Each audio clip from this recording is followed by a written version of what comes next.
Welcome to the Retro Blood. You are all my children now. You want to know what happens to an eyeball when it gets punctured? You got any idea how much blood jets out of a guy's neck? You've come back to us, Michael. You can stop the rage. Did you know that a young boy drowned the year before those two others were killed? The counselors weren't paying any attention. They were making love while that young boy drowned. Jason was my son, and today is his birthday. We'll tear your soul apart.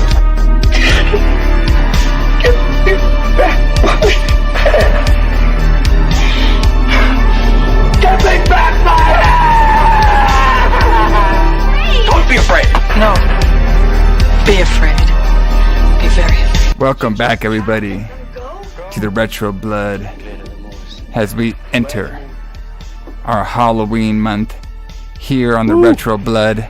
It is finally here, our 2-month-long Halloween extravaganza, where the Retro Blood is going to dive in and talk about the entire series of the one and only, the Friday the 13th. That's right. Oh, yeah. If you like masked, crazy killer man, if you like camps, if you like girls walking around nude, this is going to be the series review for you. And of course, up first, if you like Kevin Bacon, a young Kevin Bacon, getting killed in a sleeper, like a bunk bed after getting it on. If you like camp counselors walking around. If you like first-person views, if you like probably one of the best twists in horror movies, this is the review for you, because the Retro Blood starting off this Halloween month with the original Friday the 13th. J.A Alison, James Kline, Yes. What's happening, Alison? What's up, man? I have been looking forward to doing these movies for a long time. Yes. And I didn't know how we were going to do it. I really did not know how we were going to do this because there's so many of them. Yes. There's so many of them that came out in the 80s. Like, I mean, kind of, in my opinion, right, Friday the 13th defines the 80s as far as horror movies go. Yeah, it pretty much has to, because Yeah. half of the series, like 8 movies, came out in the 80s, which is crazy. 8 movies. 8 movies.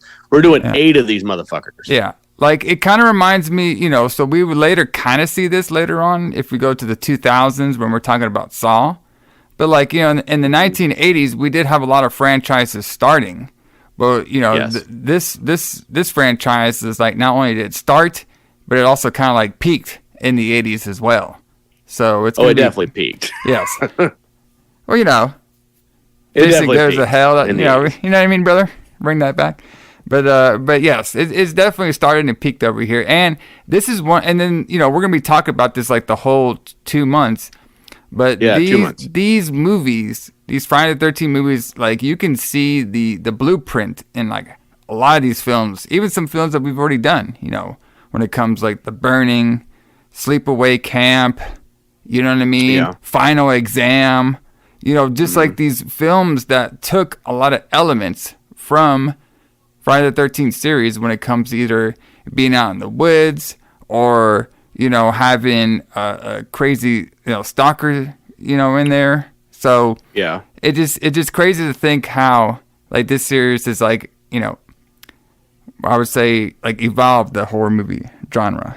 And it all starts with this one, the original Friday the 13th, Absolutely. which was, which when we get to the Who Booked This Shit, which is going to be a long one, we can kind of see where our boy Cunningham was getting a lot of his ideas from.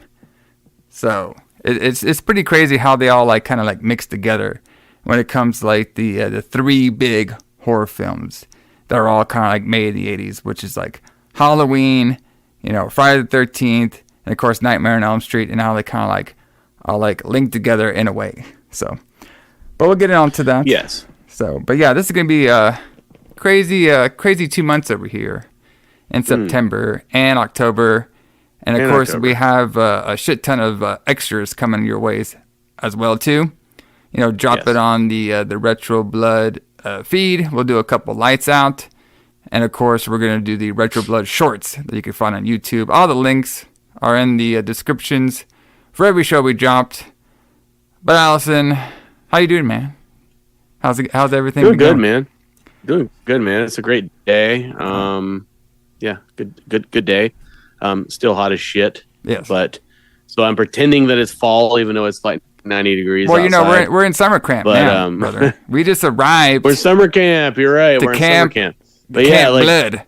Yeah, Camp Blood, brother. But yeah, this is good though, because it's like we were trying to figure out how we were going to do these movies.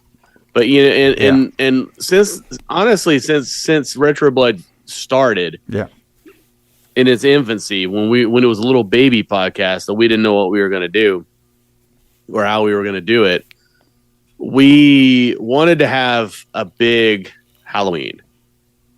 We've always talked about that, how we wanted to have a big Halloween celebration. And the first couple of years, we did the best we could. But this is like a really big Halloween celebration. So Halloween season starts in September. Starts in September, brother. Yes. Yep. September the 3rd is the first day of Halloween. Yeah. In our past ones, when we first started, we did the Nightmare on Elm Street, the ones they made in the 80s, which is kind of getting us off the bat. Last year we did Halloween. Yeah, last year we did Halloween, which is super fun. But like I said, like this one, since there were so many movies made in the 80s, we can cover a lot more of the series, which is nice. We can. So yes, which would be pretty awesome. So, but I say, like every Retro Blood, let's get into some of the history of what was going on in the world of the pro wrestling and the metal around the release date. We like to do this. We like to do this for every Retro Blood because we want to, me and Allison over here, we're big fans of horror movies, big fans of metal, big fans of pro wrestling. And in the 80s, all that shit was awesome. So might as well I would assume most fans of horror movies probably were fans of metal and wrestling. I mean, three of them just go hand in hand. Am I right over here? No, I completely agree. Like they do. I think those things do go hand in hand in many different ways. Like people who are into metal, like real metal, like Slayer and things like that, are probably into like more gore kind of films. And like, they probably, if you listen to Slayer, you probably enjoyed going to see like, 20-year-old girls get hacked up in Friday the 13th. I mean, I know I did. Yes. For what that's worth. And then at the same time, pro wrestling has that kind of, it has that drama. It has that, that blood, that primal bloodlust that you get from all these other elements that we talk about in metal and in horror movies, and all that kind of goes together. I think that a lot of people that like that are fans of all three of those genres. Yeah, definitely. So the date that we're talking about when the first ever Friday the 13th came out was May 9th, 1980. Yeah. Only -5 years before yours truly was about to be born. Yeah. I was only a twinkle in my dad's eye. Yeah, that's true. You were not even there hardly. Yeah. And I was very young. I mean, as we all know, I'm quite a bit older. I'm the elder member of the podcast, so I'm older than you. So I was how old was I in May of 1980? I just had my birthday. So I was 6. Oh, okay, nice. 6, brother. 6 years old. I can see you go. I can see you sneaking into the theater. At 6 years old. Yeah, 6-year-old watching Kevin Bacon get it on. You know what I mean? True. Young. Yeah, maybe. I do actually have a personal story about these movies that I'll tell at some point. But like, they were like my this was kind of like my gateway into horror movies. Like, I was terrified of horror movies when I was a little kid.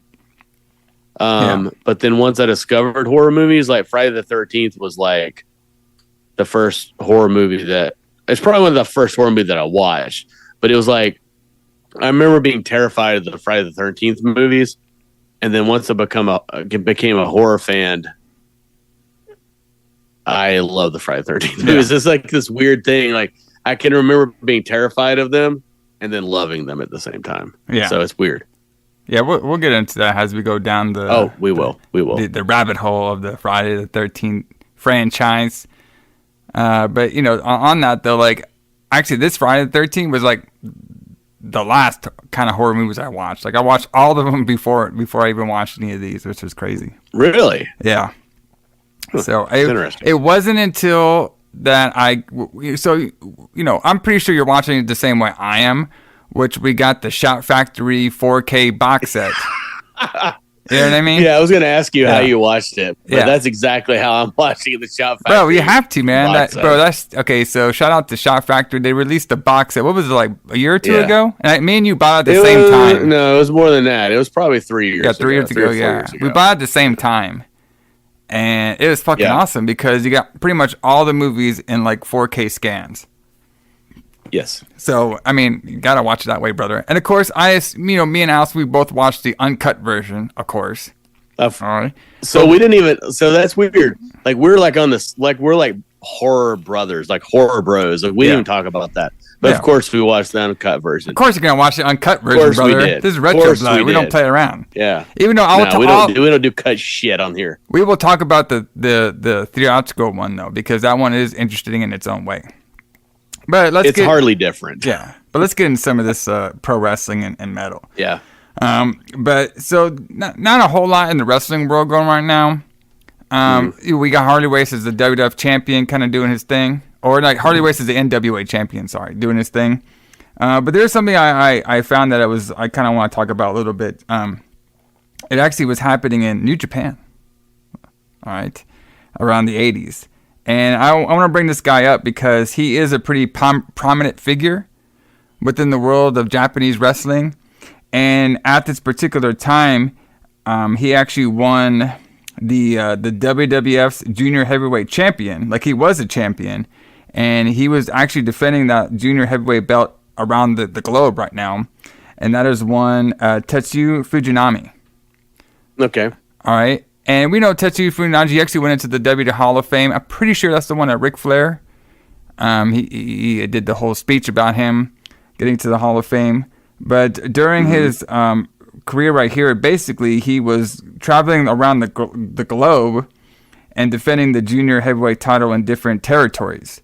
And so they were kind of like dubbing this the Dragon Fever for fans of Japan. So Japanese fans at the time was doing Dragon Fever because this guy was just everywhere defending his belts. And during this particular time, May 9th, 1980, they were also doing like junior heavyweights tournament at this time. So you know how in Japan that we hear about the juniors tournament, like the best of the super juniors.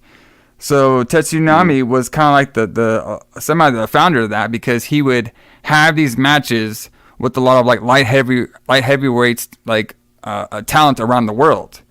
So that's almost how they came up with I don't know if they came up with the super juniors that way, but he definitely like, influenced that thinking, and that super juniors or juniors heavyweights could be like big headline attractions in Japan at this time. And he was actually facing, on this date, May 9th, 1980, in the tournament and defending his belt against one Chavo Guerrero. All right? Ooh, Chavo Sr. Yes, Chavo Sr. Not the Chavo Guerrero that you would see later on with Eddie Guerrero, but this would be, I believe it was Eddie Guerrero's brother. Yes, I believe it was his brother, yes. Yeah, younger brother.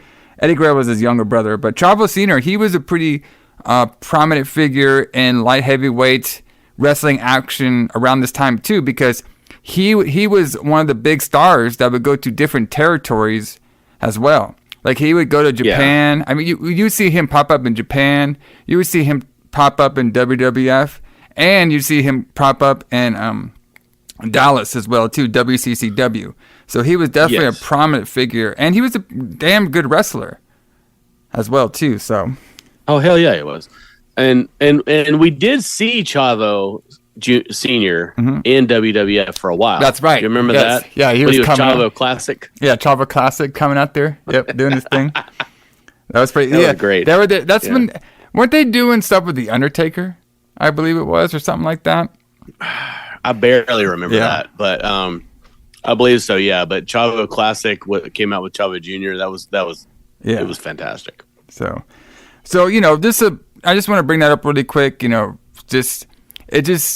Obviously Japan is I think probably New Japan and most of Japan, even nowadays, except for maybe Nitro, I think New Japan has always treated their junior heavyweight division or lighter heavyweight guys with a lot more respect than America has.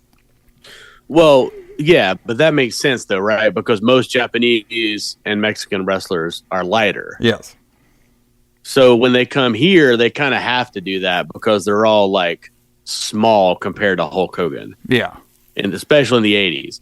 Now it's a little bit different. When you have like Finn Balor or Seth Rollins as a world champion, it's a little bit different. But back then, like if you weren't like, 6'5" and 270 pounds, you can't be a world champion. You couldn't be important.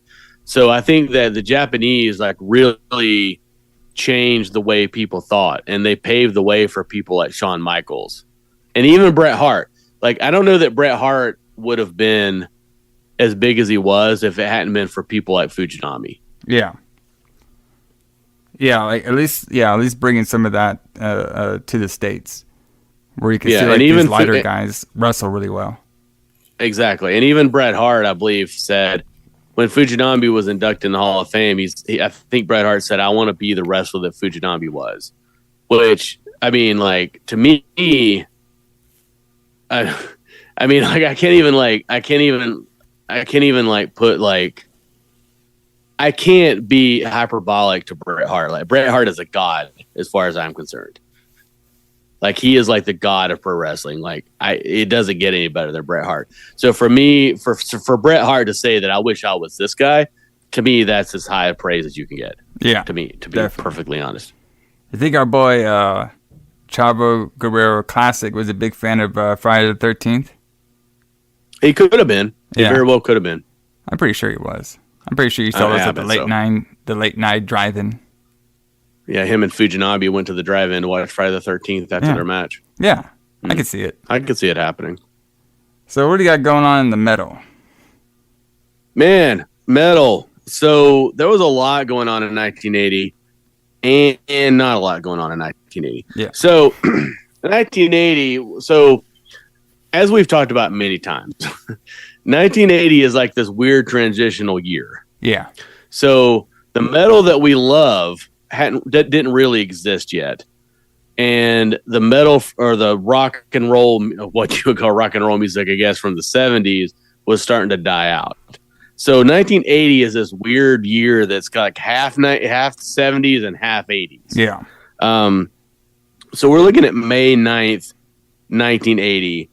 And in New Haven, Connecticut, at the New Haven Coliseum, after we went to a matinee of Friday the 13th, we could catch Van Halen live on the Women and Children First tour. So this is the third album, the third Van Halen album. So there is Van Halen 1, Van Halen 2, and then Women and Children First. And, Van Halen was like one of the biggest bands in the world at this time. There was nothing like this going on.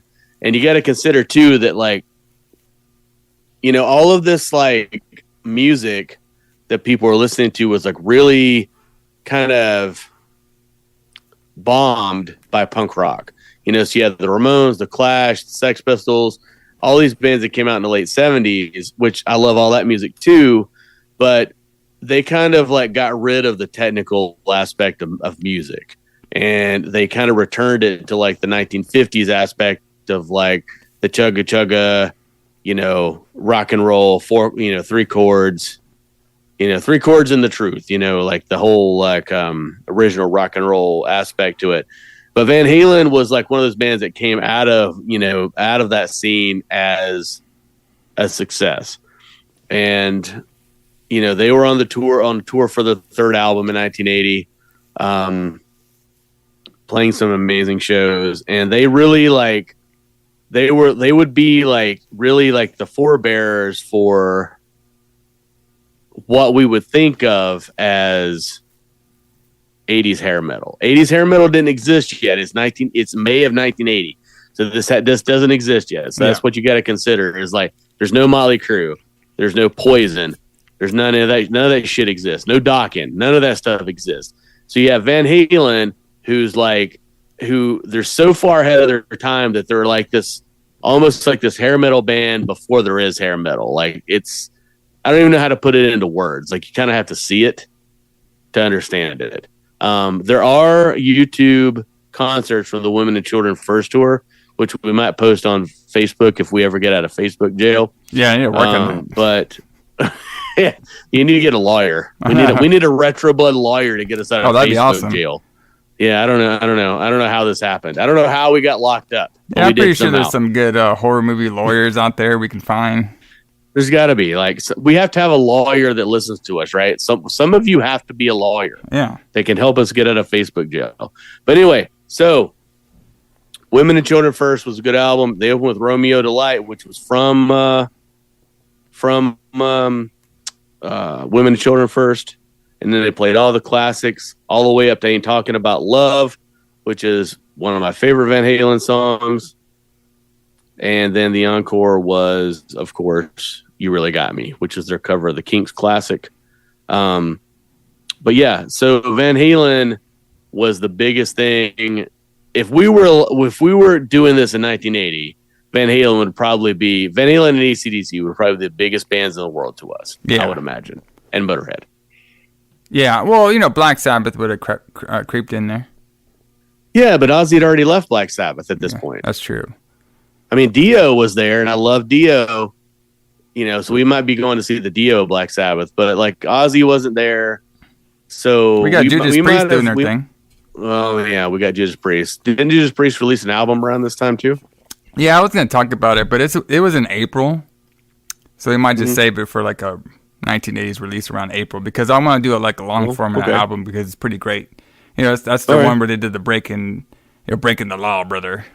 Breaking the Law. Yeah, it's a great album. British Steel. Yeah, it's British. But yeah, Jamie's crying. I mean, this is a great set list. I mean, it's just amazing to be able to see a tour like this, like to see Van Halen in 1980. Yeah, and they only made it like the David Lee Roth Van Halen would only be alive for like 4 more years.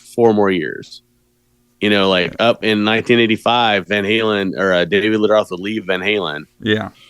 And then Sammy Hagar would join, and I will fight anyone who argues with me about this, but I love Van Hagar. Like Van Halen after Sammy Hagar joined is my favorite Van Halen. But this is a good era of Van Halen, though, and they would be the biggest band in the world for about 3 or 4 more years, and then they would have to adapt. And But yeah, I don't know. Yeah. What are your thoughts? Up a little bit. How do you feel about the Van Halen? I don't know. Like, I never researched too much of Van Halen before I knew the name pretty well. Mm-hmm. But like, I don't really have that many thoughts on. I just never really gave them that much of a listen to be honest with you. I know they're one of the biggest bands and stuff, but I don't know. I just never got into it. So maybe I'll start listening to some of it and give my true opinion. I'm not gonna BS over here on the Retro Blood, brother. Yeah, we're not full of shit at the Retro Blood. We're as real as it gets. Yeah, I mean, like we talked about them before in the past. I just been listening to other stuff. Like, yesterday when I was in the car, I was doing some, I was driving back from Charlotte, and when I went to this horror con. All right, I can talk about that maybe a little later. Mm-hmm. But I was playing a lot of 80s stuff, and I was just like, fuck, man. This Dokken, man, they're a great band. I was playing them. Had some Cinderella in the background. I was doing all the hairs, all the hair. I'm all about Cinderella, dude. Like Cinderella, I could do a TED talk on Cinderella. Cinderella is one of those bands that if they had not come out and been labeled as a hair metal band, they would have been one of the biggest bands in the world. But but if you look at Dokken though, let's look at Dokken. So Dokken, I mean, I love Dokken too. We've had that conversation. We bond over Dokken. I love Dokken, but Dokken has the Van Halen formula, right? It has the front man, the charismatic front man, the I coughed. Sorry. The badass lead guitar player. Yep. You know, the bass player and the drummer. I mean, like Van Halen. I mean, they have the Van Halen formula. You know, and they kind of took the reins after Van Halen and like, you know, became something else. Like once Sammy Hagar joined, Van Halen became something else. And I love that too. Personally, I love that more, but you know, I love that too. But you know, Van Halen became not David Lee Roth, and other bands had to step up. And Dokken was one of those bands that stepped up and did that. Yeah, but you know, Van Halen, they're still selling out tours past the '80s too. So they've been. Yes, they would still be selling out tours now if you know Eddie Van Halen was still alive. Yeah. But yeah, I mean, Van Halen was one of the biggest bands of all time. Definitely. Speaking of stuff of the biggest of all time, let's get into the who booked this shit for the original Friday the 13th, brother. I mean, you talk about one of the most recognized franchise or recognized movie in all of horror movie and of all of, I could say, of movies as well, too. Would definitely be this one. Of course, it was directed and produced by Sean S. Cunningham. It was written by Victor Miller. Yep. And a couple of things about this Sean guy, Cunningham. He's pretty interesting guy because he is. I didn't realize that he actually did a lot of like movies in the 70s before he even got to Friday the 13th. Like I always pictured this guy. Okay, he's like one of those. He was kind of like a Carpenter kind of guy. You know what I mean? His first movie was like his big hit. You know, kind of like that. But no, he actually did a bunch of stuff, and I didn't realize that our boy Sean over here actually worked with Wes Craven on The Last House on the Left. Yeah, so you didn't know that. I might have. I just didn't remember that. You know. Well, I mean, I'm not coming down on you. Yeah. I'm not coming down on you there. I'm just saying that. So yeah. So basically, he produced Last House on the Left for Wes Craven, and then he did Friday the 13th. He did a bunch of other movies too, though. Yeah. That aren't necessarily horror films. Yeah. But yeah. What's interesting about him too is I didn't realize he did those house movies too, which we'll probably be doing later on. Yeah, he did the house movies. Yeah. And I thought that was pretty cool. And it looks like I don't think he came back to the Friday the 13th series until Jason Goes to Hell. Am I correct? Yeah, exactly. You are correct in that. So he basically did. Sean Cunningham is an interesting guy. So, and I think that a lot of people feel like if you make a horror movie, then you have to love horror movies. And I don't know that Sean Cunningham loved horror movies. I think Sean Cunningham liked things that were successful, things he could sell. And, you know, like Friday the 13th was something he could sell. But he went on to make House and House 2. He produced House and House 2. He also produced this movie called Deep Star 6 that I really like a lot that we might do eventually. The Horror Show, which is a great film in 1989. So he's produced a lot of good movies. And he directed this one. But to me, he's more known as a producer than he is a director. Yeah. And I didn't realize he did the remake 2009, and he did the remake of The Last House on the Left too, so that's pretty interesting. He produced them, right? Yeah, produced them, yeah. Yeah. So a couple things. So, like I was saying at the beginning, so the reason this movie probably even got greenlit or made was because of the success of John Carpenter's Halloween. Absolutely. And you can see a lot of the elements in this Friday the 13th. But I thought Friday the 13th did a little bit more, I would say raunchy, but like they did a little bit more like experimental stuff. Like you saw like half these girls were hanging out in their underwear. You know what I mean? It's not like a campsite. It's not in a house. It's a little bit more. I don't know. It's just a little bit more like rock and roll than like Halloween was. You know what I mean? Because Halloween we had like these nice schoolgirls going to their house. You know, they're having like this kind of like not even that wild of a party.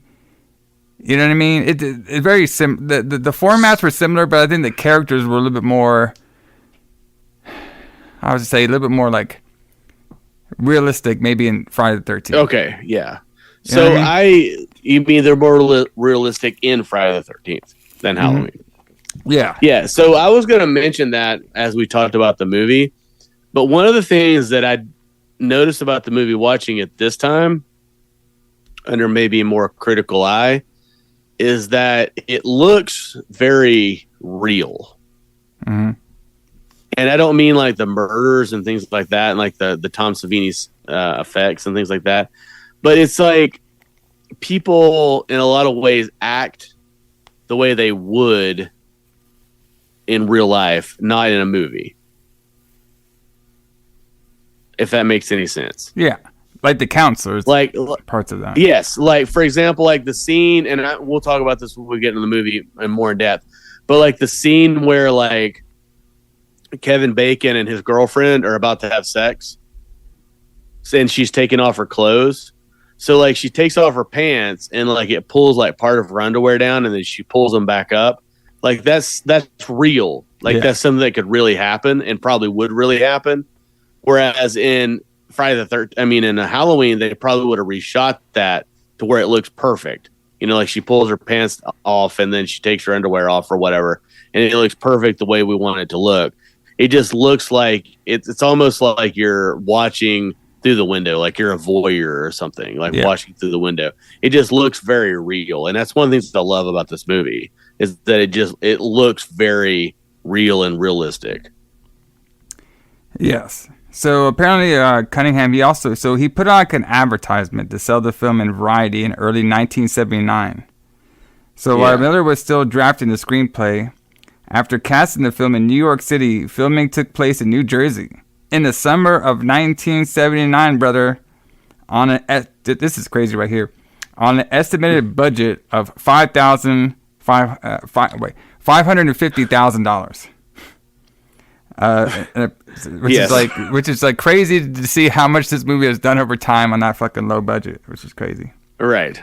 Yeah. I mean, it's absurd, right? I mean, obviously they spent more money in that in advertisement later on. In fact, they spent as much as the movie cost advertising it after it became a hit. Yeah. But yeah, you're looking at $500,000 for a movie that's grossed like $60 million. Yeah. Which is crazy. That's a success on any. Yeah, that was like the box. Yeah, and that was like almost like on its release time. So a bidding war ensued over the finishing film, ending with Paramount Pictures acquiring the film from domestic distributors, while Warner Brothers secured international distribution rights. So two big players got this film on there. So, and I believe the Paramount, because isn't Shout Factory, isn't that like owned by Paramount? I believe it is. So let's say Paramount. It could be. Yeah, I think it is. Paramount still pretty much owns the rights to the series. That's probably why it's been kind of like ice cold for a little while. So. Yeah, I mean, Shout Factory is a company that's really good at making other companies work together. Yeah. Like when they made their Halloween box set, like one company owned the rights to some of the movies, and another company owned the rights to the other movies. They're really good at making them all work together. Yeah, all come together. Correct. Yeah, to make money. But yeah. So what I'd heard Sean Cunningham say is that originally he didn't have a story or anything. He had a title, and someone said we should make a movie called Friday the 13th, and he's like, I can sell that. And they made a poster, basically a poster, which would be the ad, and they would put an ad in Variety for, coming 1 year from now, Friday the 13th, and they had no story, no nothing. Yeah. Which I think is amazing. Like, it's amazing that he would have the vision to be able to say that I have no story, but you're going to love this thing that we're going to create. So apparently he wanted the movie to be kind of like a roller coaster ride. You know what I mean? Mm-hmm. Up and down, scares. And I thought it's interesting that he wanted to distance himself from The Last House on the Left. Which he kind of did in a way. Yeah. They kind of built his own. Well, because obviously that movie, and then of course Nightmare on Elm Street would make Wes Craven like a huge, director. Star, yes. Absolutely. So, this guy wanted to do his own thing. He doesn't want to be known for like, hey, I made that weird Last House on the Left movie. I want to do my other stuff too.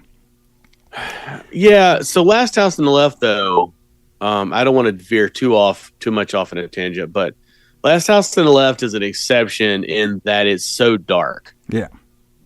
You know what I mean? Like, it's hard to watch. Like, you have to be like, I mean, honestly, you kind of have to be like a fucked up guy like I am to be able to watch that movie a lot, because it's really fucked up. Yeah. It's really fucked up if you think about it. And I could see how he would want to get away from that. And Friday the 13th is nothing like that. Oh yeah, no. Like Friday the 13th is like a kid's movie compared to like Last House on the Left. Oh yeah, definitely, For sure. So I could see that. That makes perfect sense to me. So the original screenplay was titled "A Long Night at Camp Blood." Say that 10 times. Yeah, not as good. So while working on a redraft of the screenplay, Cunningham proposed the title Friday the 13th, which is way better. After which Miller began redeveloping. So Cunningham rushed out to place an advertisement for Friday, like we said, using the Friday the 13th title. Worried that someone else owned the rights to the title, wanted to avoid potential lawsuits. Cunningham thought it would be best to find out immediately. He commissioned a New York advertising agency to develop his concept of the Friday the 13th logo, which obviously consists of the big black lettering bursting through a plane of glass, which we saw at the beginning. Right. So, in the end, Cunningham believed there were no problems with the title, but distributor George Mansour stated, there was a movie before ours called Friday the 13th, The Orphan. It was like semi-successful, but someone still threatened to sue.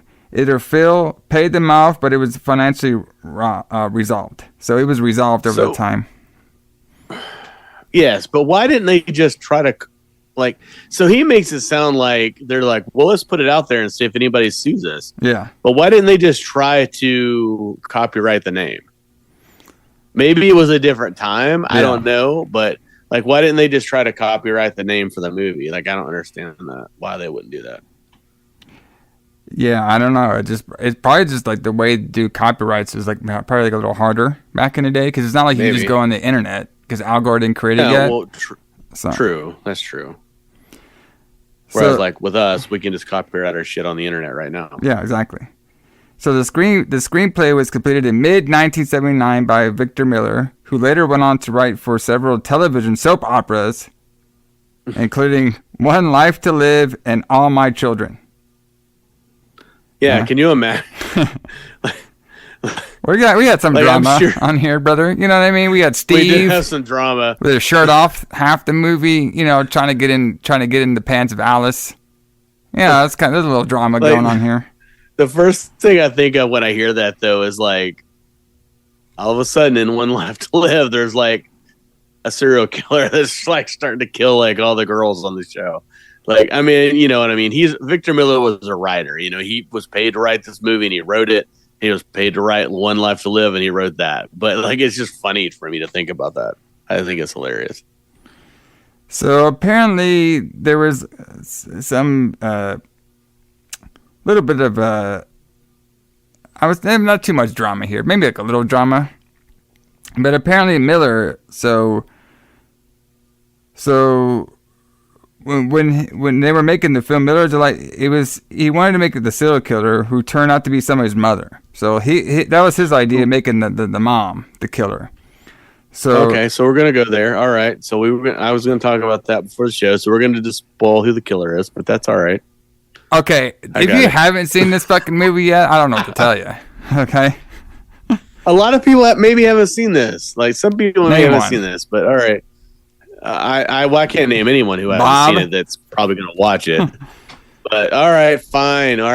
So yeah, the mom's the killer. Jason's not in this. Well, but he was in it, but it was just like a different. It's just different. Like it pretty much like the beginning. You could tell this is kind of like the beginning of like a franchise in a way. Even though I don't know if they actually meant that to happen. All right, they didn't. So. Yeah. From my understanding is they didn't. So Victor Miller's script ended when Adrian King's character Alice is in the boat, and they come to rescue her, and that's where the movie ended. And then Tom Savini's idea was to add on the whole ending section that we'll talk about. Yeah. So the idea of Jason appearing at the end of the film was not initially not using the original script. And Miller's final draft, the film ended with, like you said, Alice merely floating on the lake. Jason's appearance was actually suggested by Tom Savini. And he stated that the whole reason for the cliffhanger at the end was I had just seen Carrie, so we thought that we needed a chair jumper like that. And I said, let's bring in Jason. Yeah.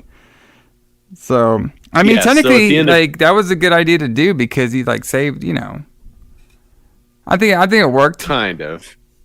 I guess we could talk about that at the end. Work. I mean, we'll talk about that when we get there, I'm sure, and we'll argue about it. But, I mean, yeah, so Carrie ends with them going to the grave of Carrie, and then her hand jumps up out of it and gives you a jump scare at the end.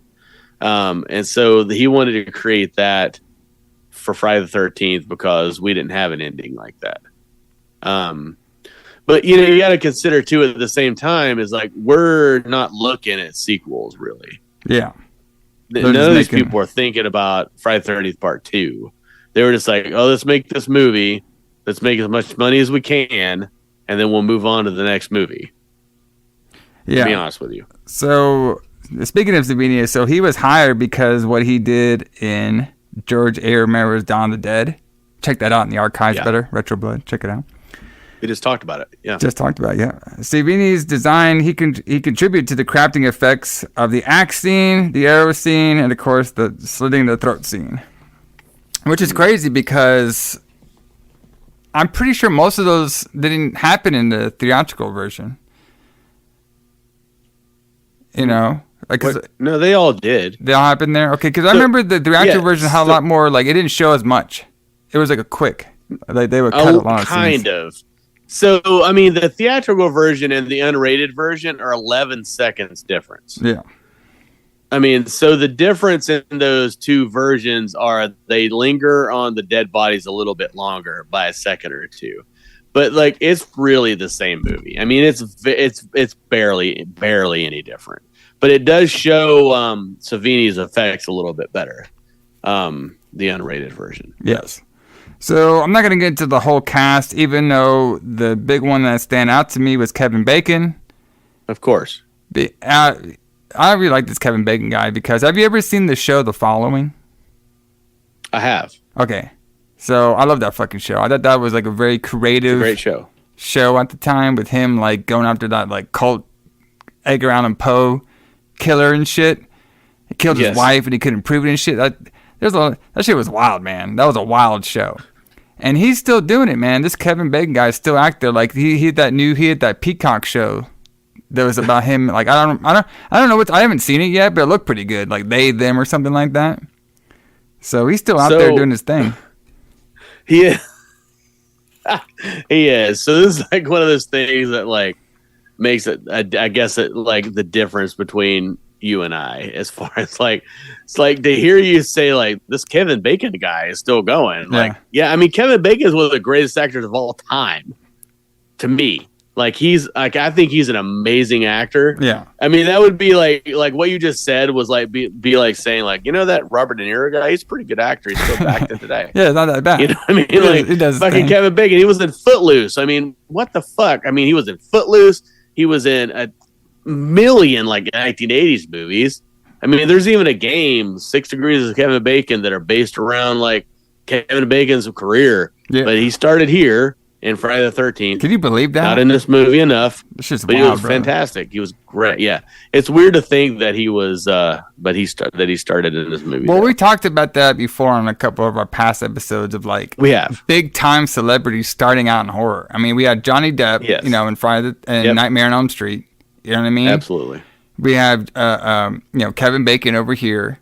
Laurie Strode obviously started off in Halloween, and I always forget this guy's name, but he was in Natural Born Killers. What was that guy's name?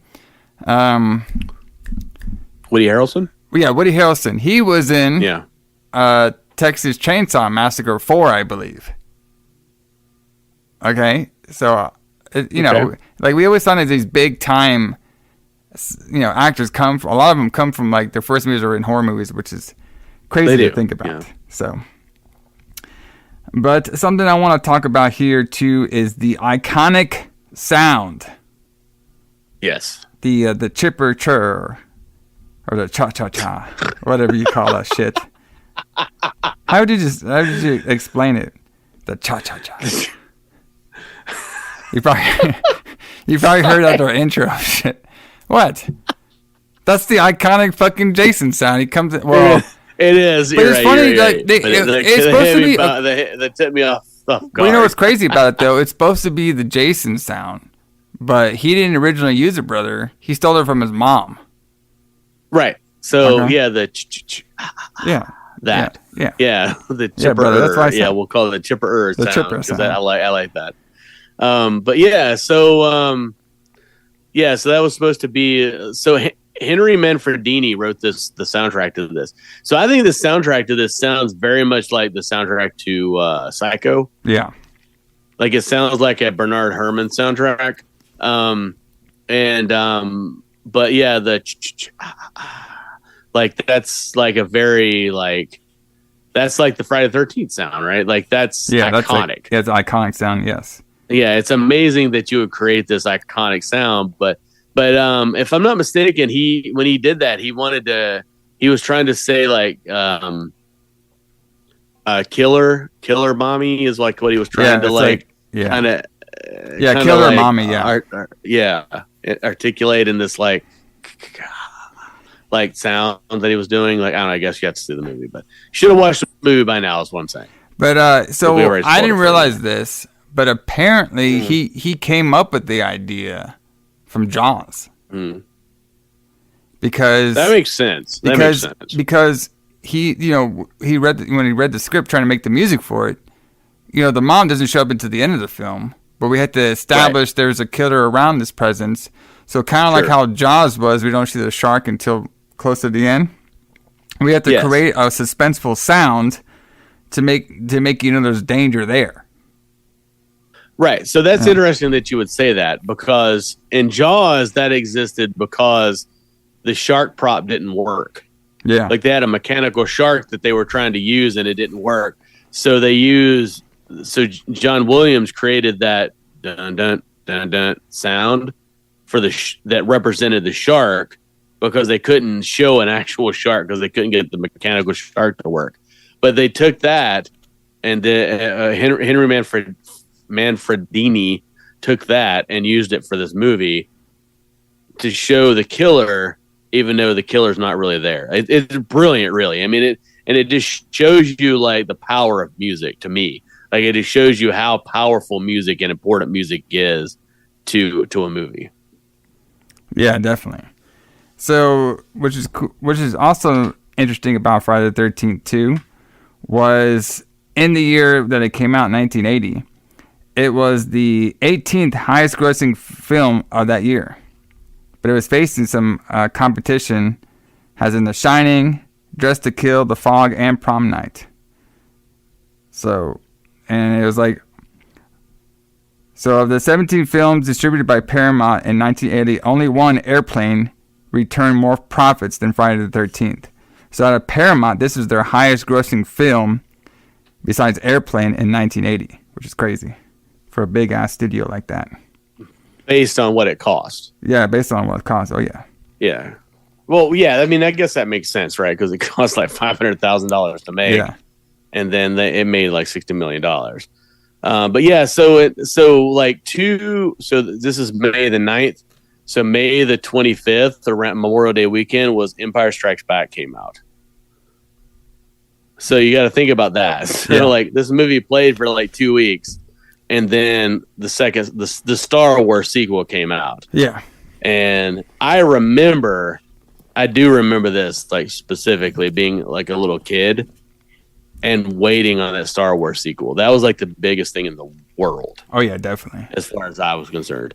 So I mean, you got to consider that like this movie played for 2 weeks or 3 weeks, and then the biggest movie that had ever existed came out. Yeah. So like most of the money that it made probably made in that 3 weeks. Yeah, too. That 2 or 3 weeks, before it happened. Yeah, I'm pretty sure there's, it's still kind of playing when Empire came on the screen, but it's definitely it definitely was a background player when that happened. Yeah, anybody that could get Empire was like, okay, we'll drop this Friday the 13th movie to get Empire. I'm sure, but especially the theaters that couldn't get it were like, yeah, we'll just keep playing Friday the 13th, I guess, because kids are coming to see this shit. But yeah, great. Yeah, definitely. And then I do want to talk before we get into the full review about Jason's mommy, played by the great Betsy Palmer. I have a story about that too. Go ahead. But yeah, so Betsy Palmer, I met Betsy Palmer. Oh, okay, nice. And so I met Betsy Palmer at a convention, like a lot of us have, and she was sitting at a table like they always are at conventions, and I kind of walked up to her table and I saw her sitting there, and this was probably in the 2000s or late 90s. It was in the 2000s. And she was sitting at her table, and she looked basically the same as she did in that movie. Although she, obviously older, but she looked basically the same. And like I saw her sitting there, and like I was kind of like not walking up to her table. I was kind of like looking at her from a distance or whatever. And she like talked to me. And she's like, "Hey, how you doing?" And like I walked up to her at that point, and I'm like I gotta admit to you, I gotta admit, like, you scare the shit out of me. And like it was terrifying, like, because I'd never seen her in anything else. Like I'd only seen her Friday the 13th. Yeah. And now I'm seeing this lady that's in Friday the 13th. And like, I'm like in my 30s or whatever. And like this lady's like scaring the shit out of me. And she just laughed, and like she was super nice. She was a super nice lady. But like I'm just like, like you scare the shit out of me. Yeah. And she loved it. She thought it was hilarious. But she's a super nice lady. Yeah, and apparently I didn't realize that she dated James Dean before. I didn't know that either. So she dated James Dean. Yeah. And she was on this show that I watched before called Penny Dreadful, which is pretty sweet. She's in that? I've never seen that show, but I did not know that. Yeah. But she was apparently like she was like a big time actor. Like she was like the only person in that movie that had actually done like well, that's not true. So the guy that played Enos was also like a big time actor, but he had a really small part in this movie. But she was like a big deal in acting, and they were able to get her for this movie. But mostly she had done like theater and stuff like that, I think. Yeah. Yeah, mostly theater. A lot of TV, made for TV movies around that time. But like, her horror stuff kind of comes from Friday the 13th and a little bit of Penny Dreadful stuff too. So pretty wild. I thought she did crazy in this movie too. Definitely a fun one. So, but everybody, I say let's get into the full review of the original Friday the 13th. Let's do it.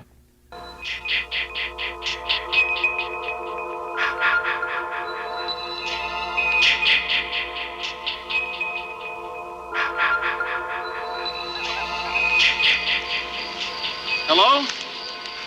Who's that? Oh, hi. What are you doing out in this mess? 1,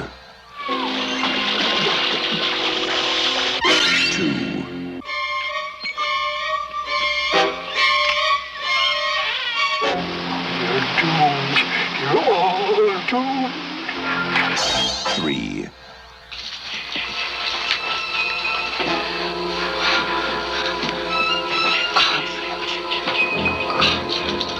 We weren't doing anything. We were just messing up. 4.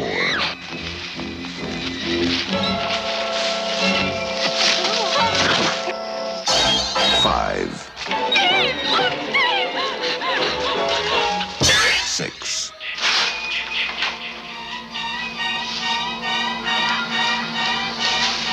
'Must be in my imagination.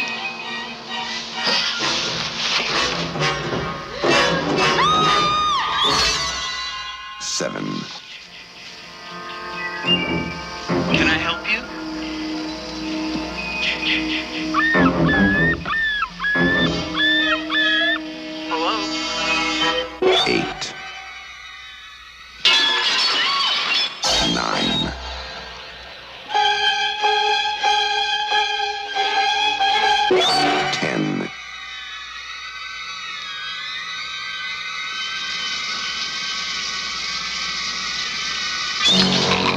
11.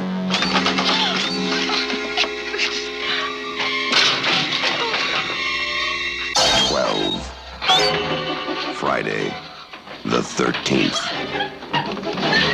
You may only see it once, but that will be enough.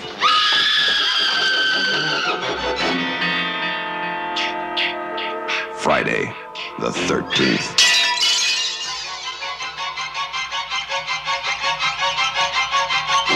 All right, so we start off, and we're at the famous Camp Crystal Lake, brother. And it is the year 1958. It is. So we're not in the 1960s. We're not in the 1950s. No, we're in 1958. Yeah. What a wild time, brother. You know what I mean? What a wild time. Is Elvis around this time? Is he going crazy? He was. There you go, brother. Elvis was a big deal at this time. Yes. He should have made a guest appearance on. Right. Yeah. They should have had Elvis for Friday the 13th. Yeah, he should have been a character. So we had these counselors are like singing a song. All right. So, yes. But you know the song. I wanted to talk about I knew you were going to bring this up, and this is one of those things that I'm a nerd about. But so the song they're singing is a song called "Michael Row Your Boat Ashore," which is actually, I know it's going to be hard for you to believe, but one of my favorite songs of all time. Oh. Is there a metal version of it? Yes. There's no metal version of it as far as I know. But it is a very old Southern song. It's a slave song. It originated on the coast of South Carolina. And basically the song that they're singing, which it's weird to see a bunch of white bread, like white people singing this song. Yeah. But I guess it was made popular in the mid 50s, so it fits this timeline as a folk song, but it was written and sang by enslaved people. About the song itself is talking about how we're trying to cross this river, right? We're trying to cross this river. And the river is really hard, and it's making our lives really hard. But when we get across to the other side of the river, everything's going to be great, and we're going to have everything we need, and life is going to be beautiful. And basically, what the song is about is it's about slavery. It's about we're enslaved people, and our lives are really terrible right now. But when we die, we're going to go across to heaven, and heaven is going to be a beautiful place. And I think this song is beautiful in the way it's written. Some of the first music that I ever loved was gospel music, especially black gospel music, which I got from my dad. My dad really loves that kind of stuff. And it was the first music I ever heard. And this song is one of those songs that I heard. And I think that it's beautiful in its sadness, in that it's about these people who are in a hopeless situation, but when they die, they will go on to this, great future. They're this great land that they're going to live in, and I think that it shows how, what's the word I'm looking for? How you're in a situation that's so dire that death is something that you wish for, and because you'll move on to this beautiful place. But yeah, and when I would do acoustic shows, when I used to play shows live, I would always do this song because it was, to me, it's just a beautiful, beautiful song. Yes. And to see these white ass people singing is kind of weird. But, for such a deep, passionate song, our boy Barry, he was the one singing it. He was basically used the song to get some ass. Yeah, I know, and it's kind of shitty that this song, this beautiful, beautiful song, this desperation, the song of desperation, or maybe he was desperate to get some situation. Ass. He was definitely desperate to get some ass, and I can relate to that. I can relate to that. I can relate to using music in any situation that to be too? able to get some meth. Did you do that yes, right at the that's concert? true. Like, yeah, that's why I'm doing it. So Yeah, Barry is the guy I singing, can, doing the song, and then Claudia. So they're both like these camp counselors. They are, All right. and they're shitty camp counselors. Yes. So they sneak off. We find out. So they sneak off to go have some sex, brother. All right, in some sort of hidden area of the cabin. And something that this movie does a lot is I call it the first-person view, where you're like it shows like you're kind of like hiding, like you're basically watching through like the killer's eyes. They did that. The one that did it the most popular was in the first Halloween, where we're going through like the young Michael Myers' eyes, walking up the stairs. True. I'm pretty sure they used that in more movies, but that's the one that comes to my mind. I was thinking of Jaws, but yes, Jaws they did that. used that one too. So we had that in the background, and the kids get caught having sex, and they're like, "Oh yeah, we weren't doing anything wrong." And then eventually the killer attacks him, kills the boy, and then the killer attacks young Claudette as well, and they both get murdered inside the cabins. So that's when we finally go to present day, where present day was Friday the 13th. Even though, like, we found out that the Friday the 13th actually didn't have a week from when we're actually watching the film, but it says Friday the 13th present day on there. Whatever. So, whatever. It's fine. So Annie we meet Annie. She's a young 80s teen walking around. She goes into this town, folks. She's like, "Hey, anybody seen that Crystal Lake place?" They all look at her weird. And they're all like, "Oh, why do you want to go to the Crystal Lake?" She's like, "Oh, I need a ride over there." And they all look kind of shocked because they know the history behind it. So they have this truck driver named Enos is going to drive her to the place. And that's so. Go ahead. One thing I think about this, that I think is funny in this. So like she goes into the diner, right? Yeah. And then she's talking about like Camp Crystal Lake, and the lady there is like, "You mean Camp Blood?" Oh yeah, Camp Blood. And then like talking about all the terrible things that happen, and then Enos is like, "Okay, I'll take you." Yeah, like he just gets up from like his meal, like he doesn't pay for his meal, he doesn't finish his meal. He just gets up and he takes her to the camp. Well, yeah, brother. Which I think is weird. He was booked. What did you expect? He was booked. We got to get this going. All right. So before they can get into his like oil truck, this is where we meet Ralph. Crazy Ralph. And he is a very interesting character because he is basically like, "Hey, if you go here, you're gonna die. You're doomed. Don't go there. It's Camp Blood. You're gonna die." And then he just like gets on his bike and wanders off. So if I'm not mistaken, is this the first movie that had the warning guy in it? Like the warning guy, if you don't count Scooby-Doo, yes. Okay. So Ralph is a Scooby-Doo character. Yes. in a way, he really is. He's a Scooby-Doo character. Yeah. But he's like, "You're gonna die. You're gonna die if you go there." He's that guy. He's that guy. Yeah. Yeah, but and he's not wrong. Like Ralph might be crazy, but he's not wrong. They did all die. But yeah, like this is like I'm trying to think. I mean, there's probably a movie that happened before this, and I'm sure somebody out there that listens to the show will tell us what it is. But I'm sure there's some show the movie that happened before this, but yeah, he's the "you're gonna die" guy, right? Like he's the only guy that knows what's going on. Yeah, he has to be the most famous, though. You know what I mean? The most famous warning, "I know what's going on" guy. But the way they positioned him was to make him kind of look like the killer in a way. So. Yeah, of course. So they get back in the truck and they basically blow Ralph. Like, this guy's a nuisance. Don't listen to him. So this is when we hear that there's this guy named Steve Chrisley, and he is basically he's done renovations on Camp Crystal Lake because Camp Crystal Lake has been closed since 1958. Now they didn't really give us like a time period that we're in. I assume it's like a couple years. I assume it's the 80s, but I'm not exactly sure. Well, no. It's 1979. It was 1979, yes.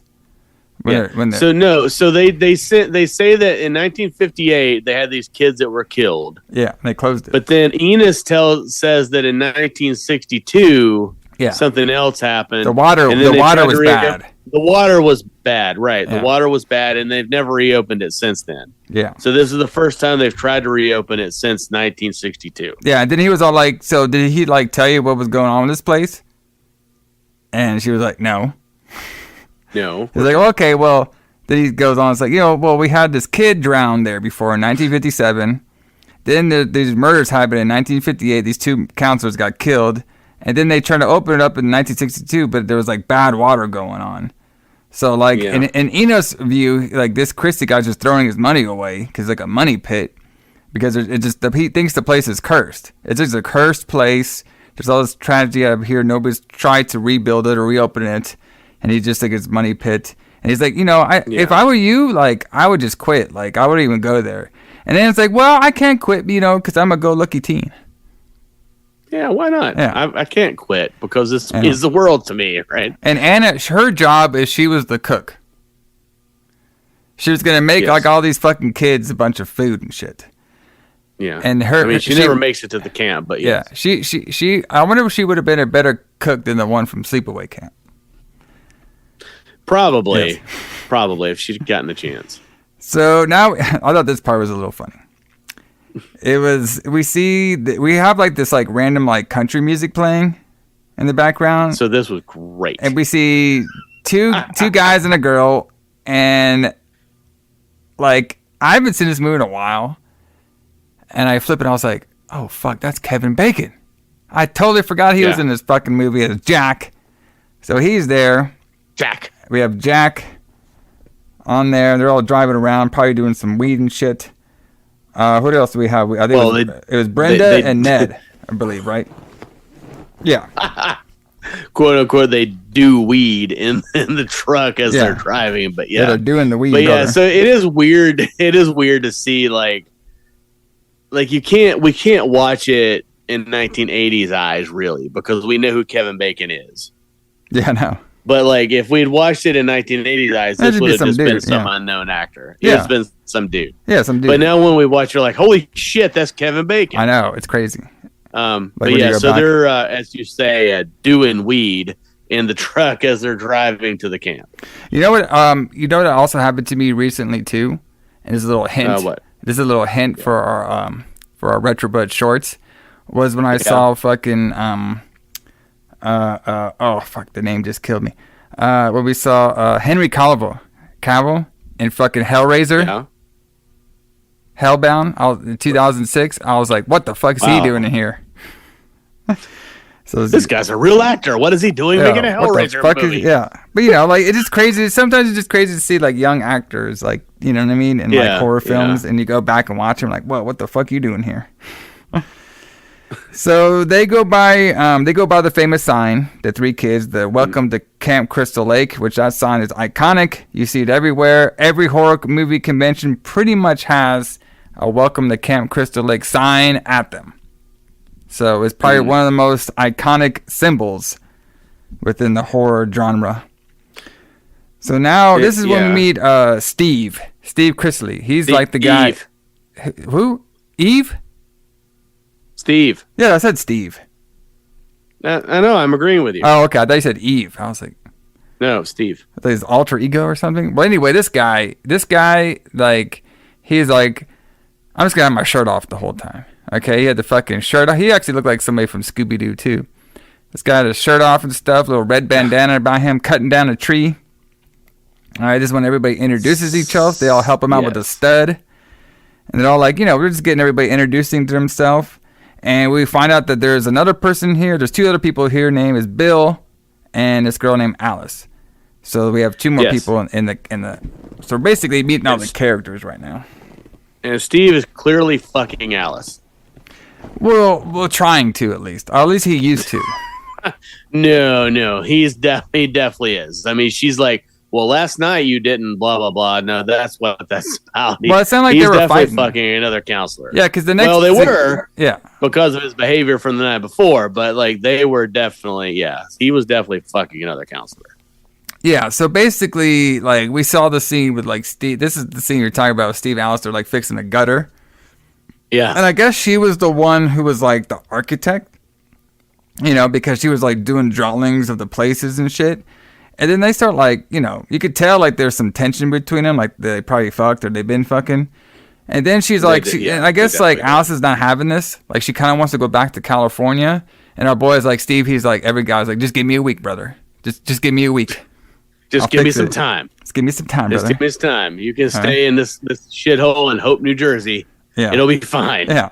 Don't go back to California. You don't want to go. No. So you can tell, though, like, our different perceptions of this. Like, you can tell, like, the difference. Like, I can tell, like, as someone who's not in, like, a long-term relationship, like, yeah, he definitely fucked her, like, recently, and now he's trying to convince her to, like, stay with him, even though he's a fucking asshole. Mm-hmm. Which I can relate to more than, like, you can probably relate to your situation. But what character? Like, so I understand. I'd probably be Jack in this one. You would probably be Jack in this one. Yeah, I would definitely be Steve, who, like, who was absent for half of the movie. And then shows up and gets killed. So yeah, his character was so fucking lame. Let's just be honest. Yeah, I'm pretty lame. So I'm definitely, like, I would definitely be the lame one in this. So like, he literally spends half this movie in the diner. But yeah, anyway, let's continue. Flirting with the fucking we'll get with a 60-year-old lady that works there. I should So we meet Bill. Bill's known for painting.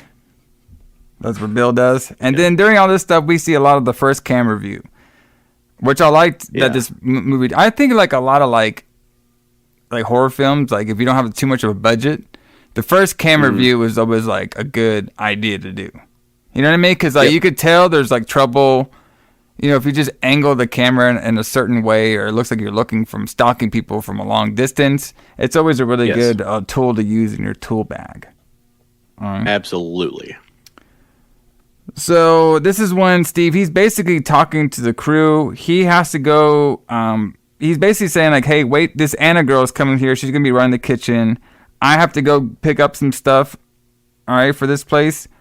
But, I'll be back. He's basically saying he's going to be back while he has to go take care of some stuff, and he'll be back for everything to open. But he basically assigns everybody their jobs. He leaves. And this is when our boy Ned, he brings up, like, hey, do you guys know this place used to be called Camp Blood? Ha ha ha. Ha ha ha. Yeah. So, question. Does he mention how long he's going to be gone? I didn't write it down, but, like, he probably just said he's just going to be gone for, like, a day or two, probably. Or a better question is, like, how many days does this movie take place in? I thought at least 2. Because, like, I was about to say, he seems like he's gone for fucking ever. Yeah, it does. I forgot he was a character in this movie until he shows back up in the diner, and I'm like, but I can't. Was it over one night or no? It was definitely over one night. I just can't. He was I just definitely don't know. gone overnight. I couldn't tell because I swear we had, like, a next morning, and then it was at least 2 days. Yeah. So it makes it seem like he went, like he had to leave. He had to leave, and then he went to the diner, and he stayed at the diner until he left and came back to the camp again. Yeah. Like, it makes it seem like he's at the diner for, like, 2 days. Well, the reason they did that is because I think the movie was trying to portray, like, he might be the killer. True. Yeah, they were trying to. Yeah, they were trying to have. It's kind of cheap in the way that the plot actually unfolds, but we'll get to that. Yeah, so basically, you know, for him, Steve, and Ralph, you know, their characters, I think, were trying to be the background characters of, like, oh, okay, they might be the killer. You know what I mean? Right. Exactly. We don't see them a lot, and they kind of, like, a little shady. Mm. So next thing we know, Ned, he's flirting with Brenda, tries to scare her with an arrow, foreshadowing stuff for later. Our girl Anna, she's still hitchhiking. She gets picked up by a hitchhiker, and her big thing was, she's like, I don't know why people call them children. I think that's weird. No. She's like, I don't get why people call them kids. When you call them kids, they sound like goats. I prefer children more. What a weird ass thing to say. So I don't know. Maybe it's something that people said in 1980, but I think it's weird that Enos took her halfway and then dropped her his ass off. Yeah. Like, why wouldn't you just take her the full way if you're gonna drive her at all? The guy that played Enos was in Superman. He was a big deal actor at the time. But Rex Everhart. But yeah, I think it's weird that he like takes her like halfway and then drops her off. Yeah, the only thing I could think of is he probably just like maybe I think he said that. Like I don't think he wanted to go the full way because he thought the place was cursed and he didn't want to get cursed on him. I mean, yeah, that's true. He does say that. That's true. So when Annie gets picked up by this mystery Jeep driver, okay? Yes. She noticed that they passed up the Crystal Lake sign, and she's like, "Hey, you know, I like hitchhiked twice already for a strange town. I know it's 1980. I know serial killer thing is not a thing yet, but you passed this Crystal Lake thing. Like, are you getting like what's going on here?" And then like she's like, "I think we should stop." And then she just like, okay, I don't know if you paid attention to the scene, but I did. So she jumps out of the fucking Jeep. Like she does like a forward roll, and no shit, she landed like right on her fucking neck. Okay, and then this is like totally like a botch wrestling move because she did a forward roll, landed on her neck, and then she started selling her knee because she was limping when she was walking. I was like, "Come on, girl, you ain't even gonna sell the neck, you're gonna sell the knee." Oh, I thought that part was great. So she like jumps out of the fucking Jeep, selling her fucking knee, even though she landed on her neck, running throughout the fucking forest, trying to get away from the killer that we don't know who the killer is yet. And then eventually the killer gets up to her, and then we have our first murder where the killer supposedly slashes her throat, even though the killer's hand definitely had some hair on it, so it looked like a guy at the time. When you slow it down, the hands look like a guy's hands. I'm just saying. So now we have all the kids. They're playing in the water. Okay? So they're all like just getting along. And the big thing about this was Ned, he pretended to drown, but he didn't drown. Okay? And he just wanted to get some, he was like the jokester guy. He didn't drown, he just wanted to smooch. And then one of his big things was he asked everybody, if you were an ice cream, which flavor would you be? Allison, if you were an ice cream, what flavor would you be? I would be strawberry. Really? I thought, what's like the tartest fucking ice cream you can get out? I thought you'd be coffee nut or fucking coffee nut or something. You're such a fucking asshole. Like, yeah, so I have to be the tartest flavor. Okay, that's fucking fine. Fuck you. So like, yeah, I have to be the tartest flavor. Okay, I'm coffee flavor. How's that? Yeah. That's what's wrong with that, brother? Is that better? That's a great flavor. Yeah, I'm sure that you're the sweetest flavor, right? I'd be the fucking buttercup. All right. Yeah, fuck you. Right. Fuck you. Strawberry. But anyway, what are you burnt over here? This little flavored personality of yours. Yeah, you're like the Ned of this podcast, the guy that pretends to drown so that everybody can like it worked, help didn't him it? out and feel sympathy. He got that smooch. He got that smooch, didn't he? There you go, brother. That's true. Yeah, you're right. He got what he wanted. You're absolutely right. But yeah, so they're all playing in the water, which I thought was also a really realistic looking scene. Like it looked like people actually playing in the water, which I think was really cool. And I think it looked really good. And not everybody had a perfect tan as well, too. True. That's a big deal. Which is something you wouldn't see nowadays at all.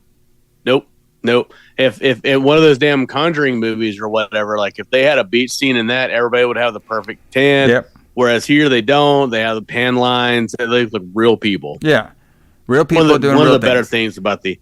Yeah. Real people doing real things. One of the better things about the early 80s movies versus like movies of today. But it's just one of those things. Yeah.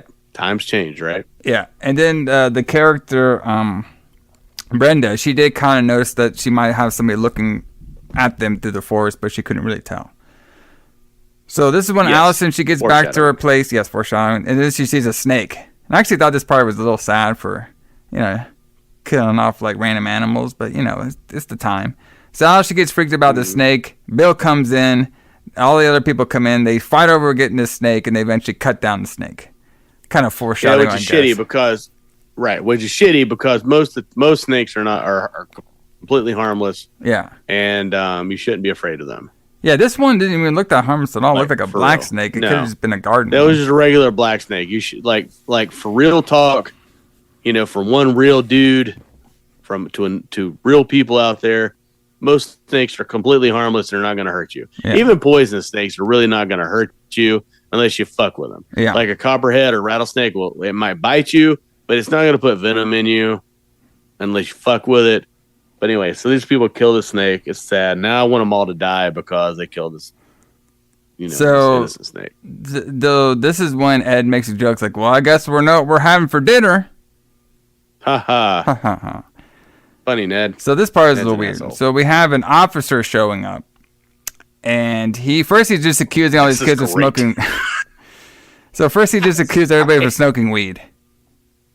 And he kept making fun of I believe it was Ed. He was the one in the Indian garb. Uh-huh. Yeah, he's like when he's like he keeps calling him Tonto. Tonto. Yeah. So he's looking for just fucking hilarious. This guy's funny. So the cop's looking for the town crazy, which is Ralph. Yeah. He said, Ralph has escaped. We can't find him. Have you seen him anywhere? The kids are like, no, we haven't seen him. He's like, okay, well, sometimes when he's drinking, he's off his rocker. He could be a little dangerous. If you see him, let me know. Then the cop gets a call saying they need him down. And he's like, all right, guys, when the chief calls, you got to get there. All right, so he tells everybody, hey, kids, keep your noses clean. And he's like, no weird stuff over here. And he leaves. Don't do any of that marijuana or that cocaine. Yeah, don't do any of that marijuana and cocaine. Oh, yeah, right. It's the beginning of the 1980s, so I don't... Do you think they were doing a lot of cocaine right in the 80s? Like 1980?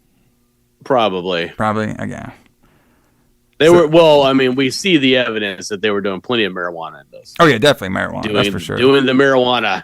That was probably like a must for filming. Like, okay, you gotta get on stage, get the hair, makeup, you know what I mean? Oh, yeah. Get the weed going. Oh, yeah. It's part of the gimmick. Yeah, I mean, if I were in this, I would definitely have to be stoned. But yes. Anyway. So this part was a little hilarious. So I believe it's Alice. They all go back inside and they find Ralph in the pantry. And he's there. Yes. And he's there just like, I got a message from God. You're all doomed. You're all doomed. He's like randomly in the pantry. I forgot about that scene. And you're like, okay. It's like, you shouldn't stay. You got to leave. And the kid's like, okay, you're a little weird. You're all doomed. You're all doomed. He like walks up on his bike. I'm like, this guy's crazy. But he's not wrong. He's not wrong, though. No, he's not wrong. And they all like make jokes and shit about it. And then they're like asking, so they're in like the room making food and they're wondering why Anna never showed up. And then the power goes off a little bit and they got to go check on the generator. And for some reason, Ed makes jokes that Jack knows stuff about the generator, calls him a macho man. So I guess there's a little tension between them two. I suppose. So we see Jack and the girl Marcy. They're like flirting with each other. And this is when we see Ned, he's off in the distance, and he hears something in like one of the bunkers, and he goes inside the bunker. And this is when we get Jack and all them flirting, Jack and Marcy flirting, and we hear like this little wind gust, and he's like, did you feel that? The wind just turned 180 degrees.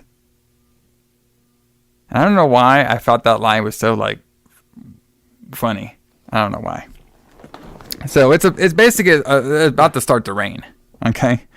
Yes. And it's going to rain, and then this is when Jack kind of brings up Ed a little bit, or Ned. I keep saying Ed. It's Ned. He brings up Ned and how Ned's jealous of him. Marcy does all this big sister talk to Ned, and Ned's basically just made to be a big joker type of guy. So. And they start talking, and then this is when Marcy she's going on about a dream. So one thing this movie does do, it does a lot of foreshadowing. Yeah, you know what I mean? It's really good at that. Like the cutting of the snake, the river of blood that Marcy's talking about now. Showing some characters leaving, some crazy characters you don't know who the killer is. So it does really good job on the foreshadowing. So she has basically this dream is she having is like there's like this rain of blood, and then the river washes this blood away, and it's just this really bad dream about a lot of like death happening. And then of course Jack, he doesn't really care. He's like, that's not real. This is real. And then they start kissing a little bit, and they go to a cabin, and they start kissing in the cabin. And Ned is in that other cabin, and during this we could see that somebody has attacked him inside that cabin that he went to. So now we're with the rest of our characters. And Allison, I'm pretty sure you've played this before. Okay. Have you ever played Strip Monopoly before? I was gonna bring this up. No, I've never played Strip Monopoly. I was gonna ask you about this. Like, Monopoly is like the longest game in the world. Yes. So it would take like forever. Well, there are a lot to of get time anybody naked in this game. What's the point? You know what I mean? You got But I mean, they had a lot of time though, right? I mean, they're just like sitting here in this camp with no internet or not shit to do. So they're like, well, might as well play Strip Monopoly for 6 hours. First of all, though, our boy Bill, like, he had the good odds though. Like, it was our boy Bill, Alice, and Brenda. He had the good odds. He had the good odds. One dude, 2 chicks. I mean, come on now, brother.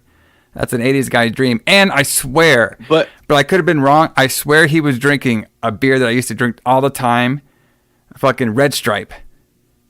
So, okay. So I was going to bring that up too. Yeah. So I think that's a Red Stripe as well. Like, it doesn't show the Red Stripe logo, but I'm pretty sure that's a Red Stripe. But it wasn't though, because there was a different scene. Bottle. I know it had the Red Stripe bottle, but there was a different scene where it said Budweiser.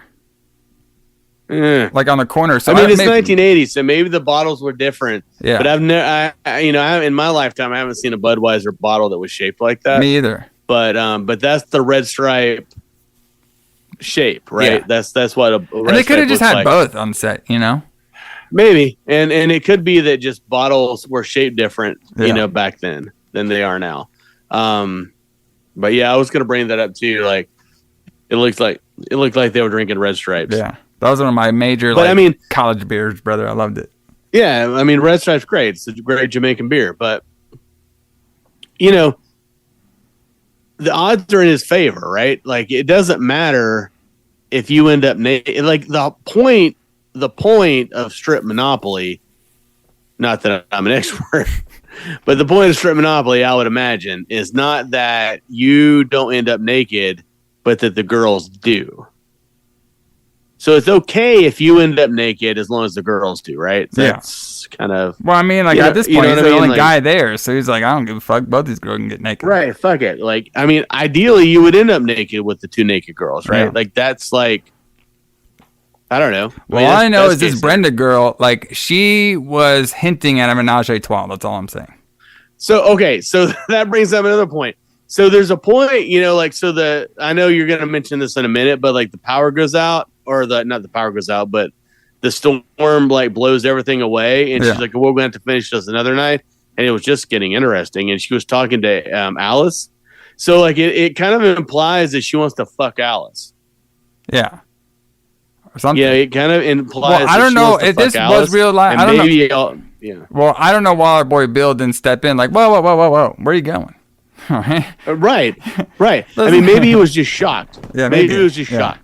Like I've been in that situation before, and like he just didn't think quick enough. Yeah. But yeah, he should have been like, look, this doesn't have to end here. It's just a little rain. You don't worry about it. Don't worry about going closing your fucking blinders. You don't need it. Don't worry about it.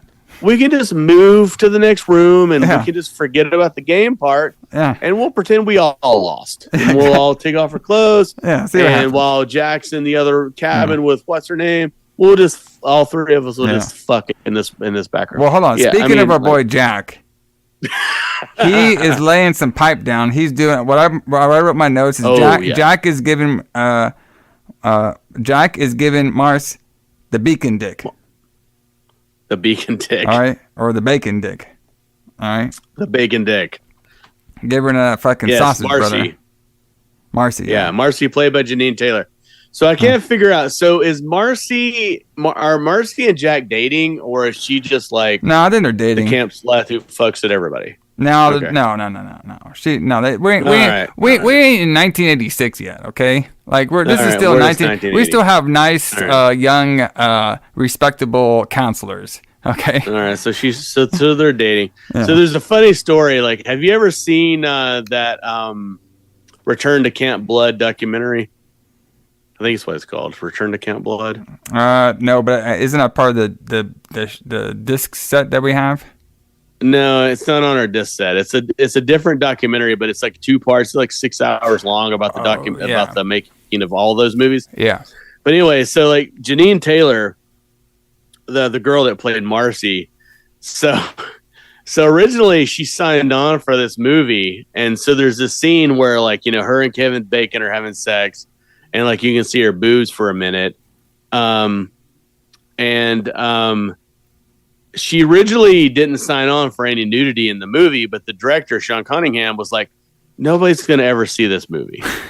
This is going to be like a small independent film that nobody's ever going to see. I like that. So you don't have to worry about it.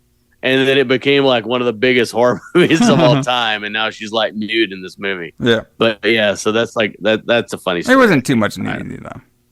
No, but still, you can see her boobs in it, and she thought that nobody would ever see this movie. So why, after the bacon got done sizzling, we I see what you did there. Yes, we see that they're like on a bunk bed, and we can see that the dead Ned is on the top. Ned. So this is all. Go ahead. No, I was gonna say so. They didn't notice that there's a dead body on the top bunk of this. No, they're too busy fucking, bro. No, too busy. They're too busy to have too much of a one. What's the word I'm looking for? One focus. Yeah, no, that's way up there anyway. You can't notice it.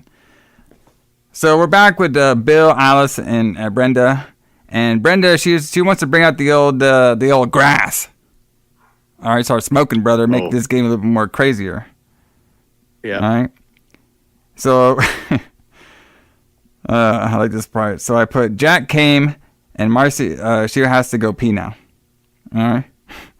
So, so now so we keep going back and forth, and the cameras and stuff. So the game is kind of cut short. So this is when I kind of noticed that Bill was drinking a Budweiser. So the game shut short because of the big wind that happened that we talked about, and so they all had to, the wind came in, kind of ruined the game, and then Brenda basically has to go there because she left her windows open.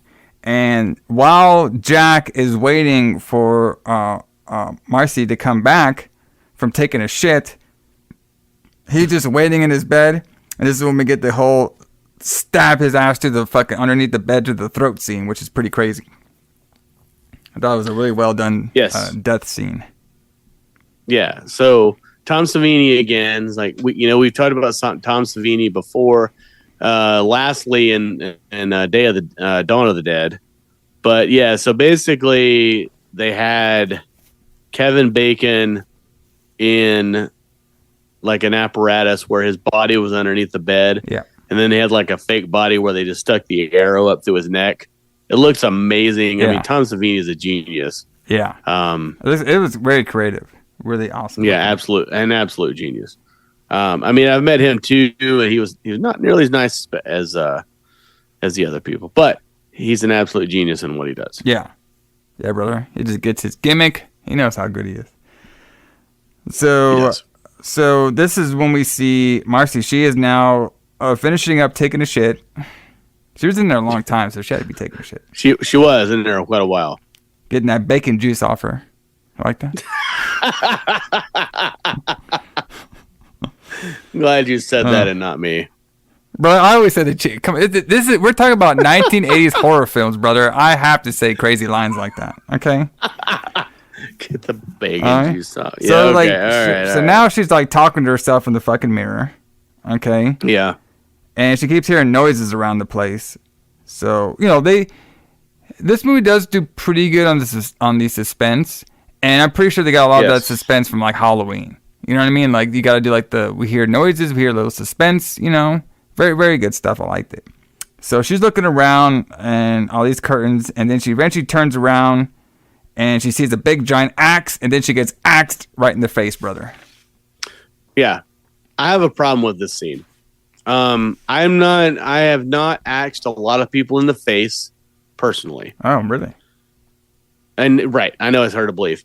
I have not axed a lot of people in the face personally, but it does not seem like.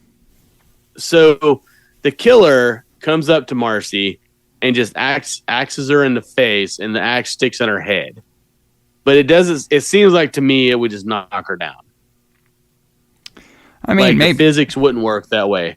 But I'm not a master of physics. And I'm also not a serial killer. Yeah. So I do not know if these things will work the way they're supposed to. But I feel like that it would have just knocked her down. It would have been more realistic if it had axed her in the face and like stuck into the wall or something. But anyway, here we are. Marcy gets axed in the face. Yes.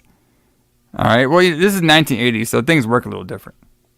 Right. Physics were different in 1980. Yeah. So now we're at the diner. Old school diner, brother. You know what I mean? We like those old school diners. You know what I mean? Yeah. You go in there, have a nice little meal, flirt with I love diners. Flirt with the old waitresses. Good stuff. Yeah. So Steve's we go to there. the diners a lot when we're on the road. Yeah, well, yeah, definitely got to, brother. It's the only places to go. Yeah. So Steve's there. He's just for 2 days. Yes. I guess he went somewhere. He came back. Now he's at his diner now, and he's just got done eating. And he's all like, "Hey, I guess he was. I guess what happened was, he was supposed to stay a little longer, but he was all like, I can't. Like, I got this fucking camp opening. I got all these fucking teenagers who can't find their way out of a fucking paper bag in the woods, so I got to fucking go back there and babysit their asses." Yeah, all these people are completely fucking idiots. I've got to get back to the camp. And then I'm gonna flirt with this girl at the fucking diner, and then he leaves. By girl, you mean someone who's like in her 60s? Yes. So now Steve is going in with his Jeep and the trailer behind him to go back to the Crystal Lake. So now we have Brenda. Now she's in the washroom. Okay, so I guess. Was that a front of her closing her window? She just wanted to go take a shit as well? I'm not sure. I guess so. She had to go take a shit too. So killer's around, obviously you could see like the first person views, and of course she hears something. So apparently our boy Steve got like stuck in the mud or something. So the cops show up. Oh, of course. Yeah. And they pick Steve up to drive him back to the lake. So Brenda, she's at the cabin alone, and of course she's hearing noises outside. And then I thought this one was kind of clever how they did this. So we hear like this little kid saying, "Help me, help me!" All right. Yes. And which is like, I guess we could kind of talk about it now. Like, was it the mom like just recreating his voice? Because I was going to ask you the same question. Yeah. So I don't know, like. So I'm guessing so, right? Yeah. So it's like the Psycho thing, but in reverse. Yeah. So in Psycho, it's Norman Bates doing his mom's voice, but here it's the mom doing the kid's voice. Yeah.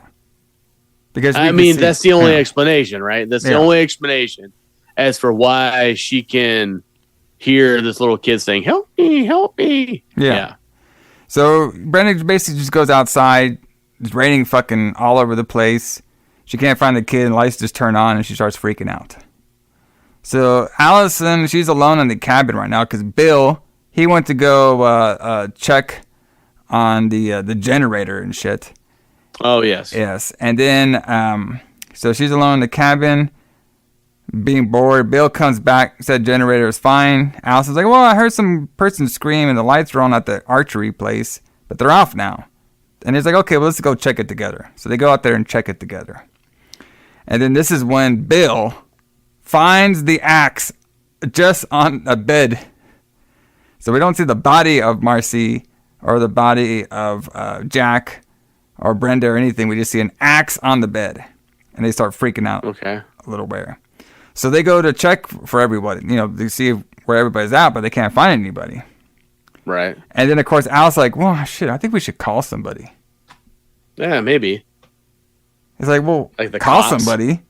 Like, who? What are you going to fucking call? Like, Ghostbusters? Like, who the fuck you calling? All right.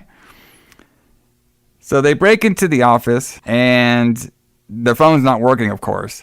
So then they go check one of the cars, and the car's not working. But Bill's like, don't worry about this. Everything will be fine. We'll be laughing about this tomorrow. Thanks, yeah, I'm sure we Thanks, will. Bill. So now we see the cop and Steve. This is a different cop than the one we got earlier. And the guy is talking to Steve, saying how like Friday the 13th, and not only is it Friday the 13th, but there's a full moon too. And he's all like, yeah, of course. It brings all these crazy people. We get more. Everything's fucked up on the full moon. We get more murders and rape on this fucking full moon and shit.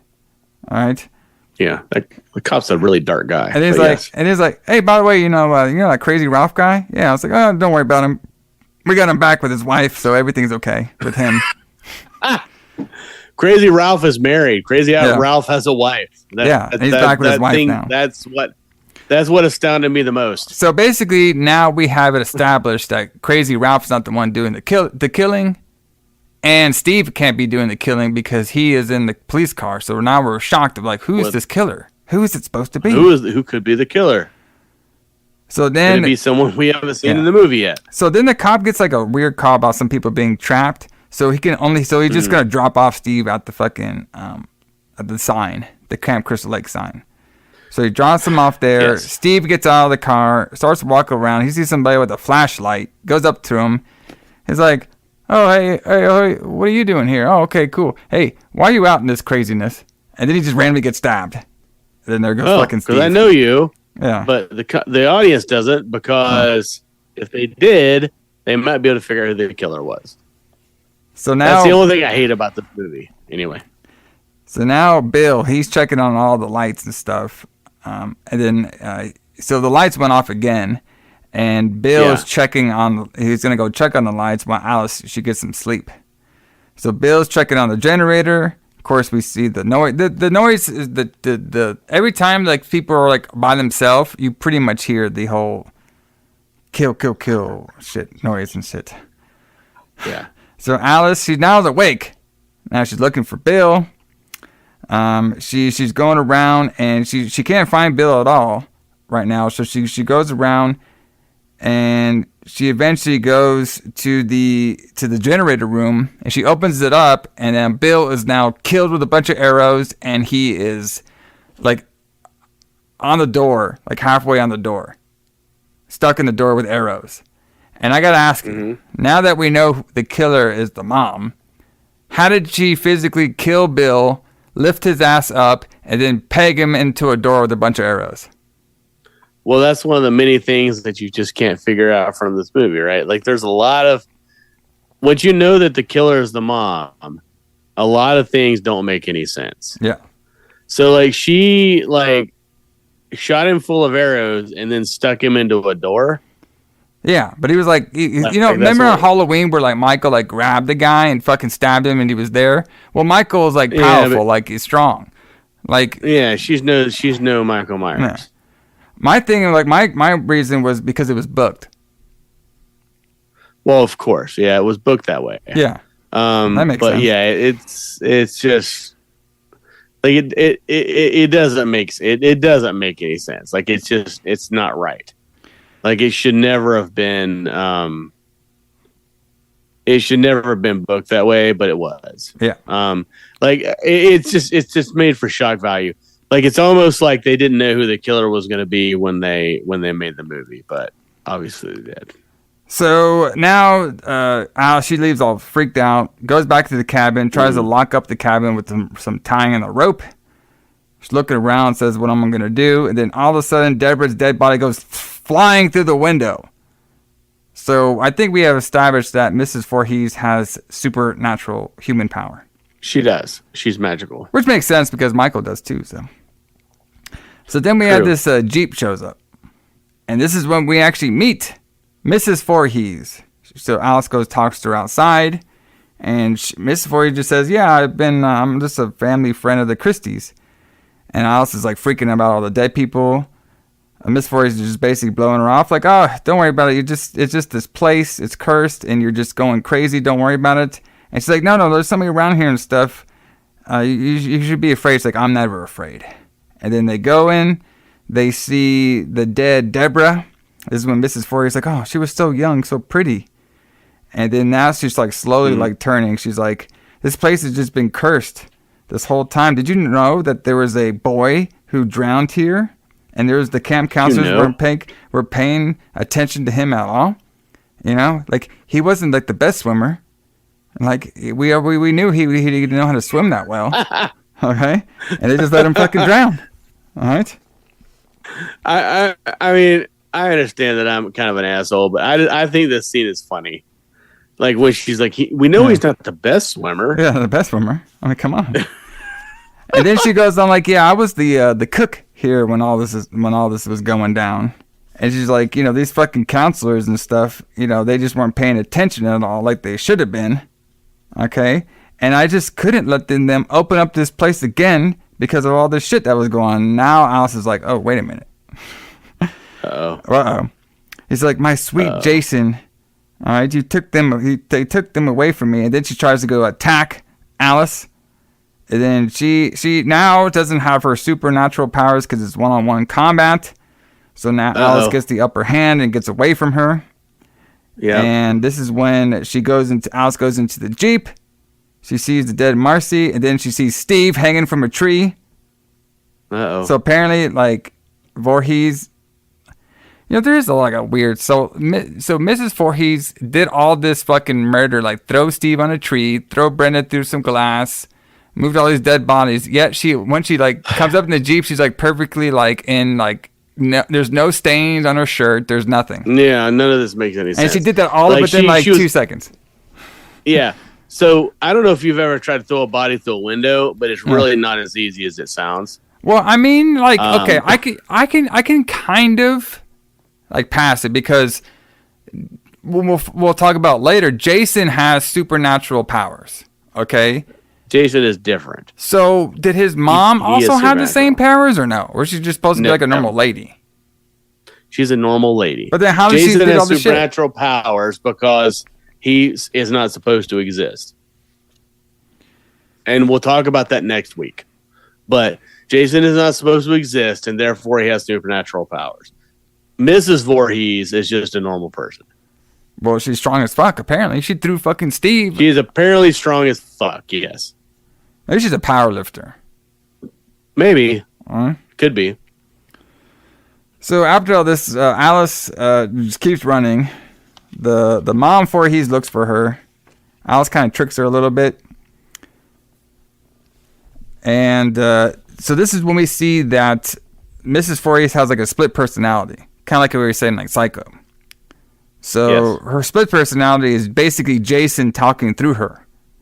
Right. So it's like Psycho, but in reverse. Yes. Like, kill her, mommy, kill her. Don't let her live. She's like, I won't, Jason. I won't. And of course, Alice goes into the armory, which, I got a question for you, Alison. Yeah. Okay. If you're opening up a summer camp for kids, would you have a armory full of about like 100 shotguns in there? Absolutely. Okay, that makes sense. Bro, I was like, fuck, bro, why? Like, fucking back in the 80s, bro, you could just have buckets. Like, we talked about that last week in the zombie movies. You just have buckets of guns everywhere. The 80s were fucking wild. Like, there was, like, armories everywhere. Everywhere. Like, you could just get, like, an M16 anytime you needed it. Yeah, M16 fucking at fucking hospitals, fucking churches. Now they're at fucking summer camps. And no problem. Absolutely. Ninjas and, like, you know, Vietnam era, like, armament was normal back in the 80s.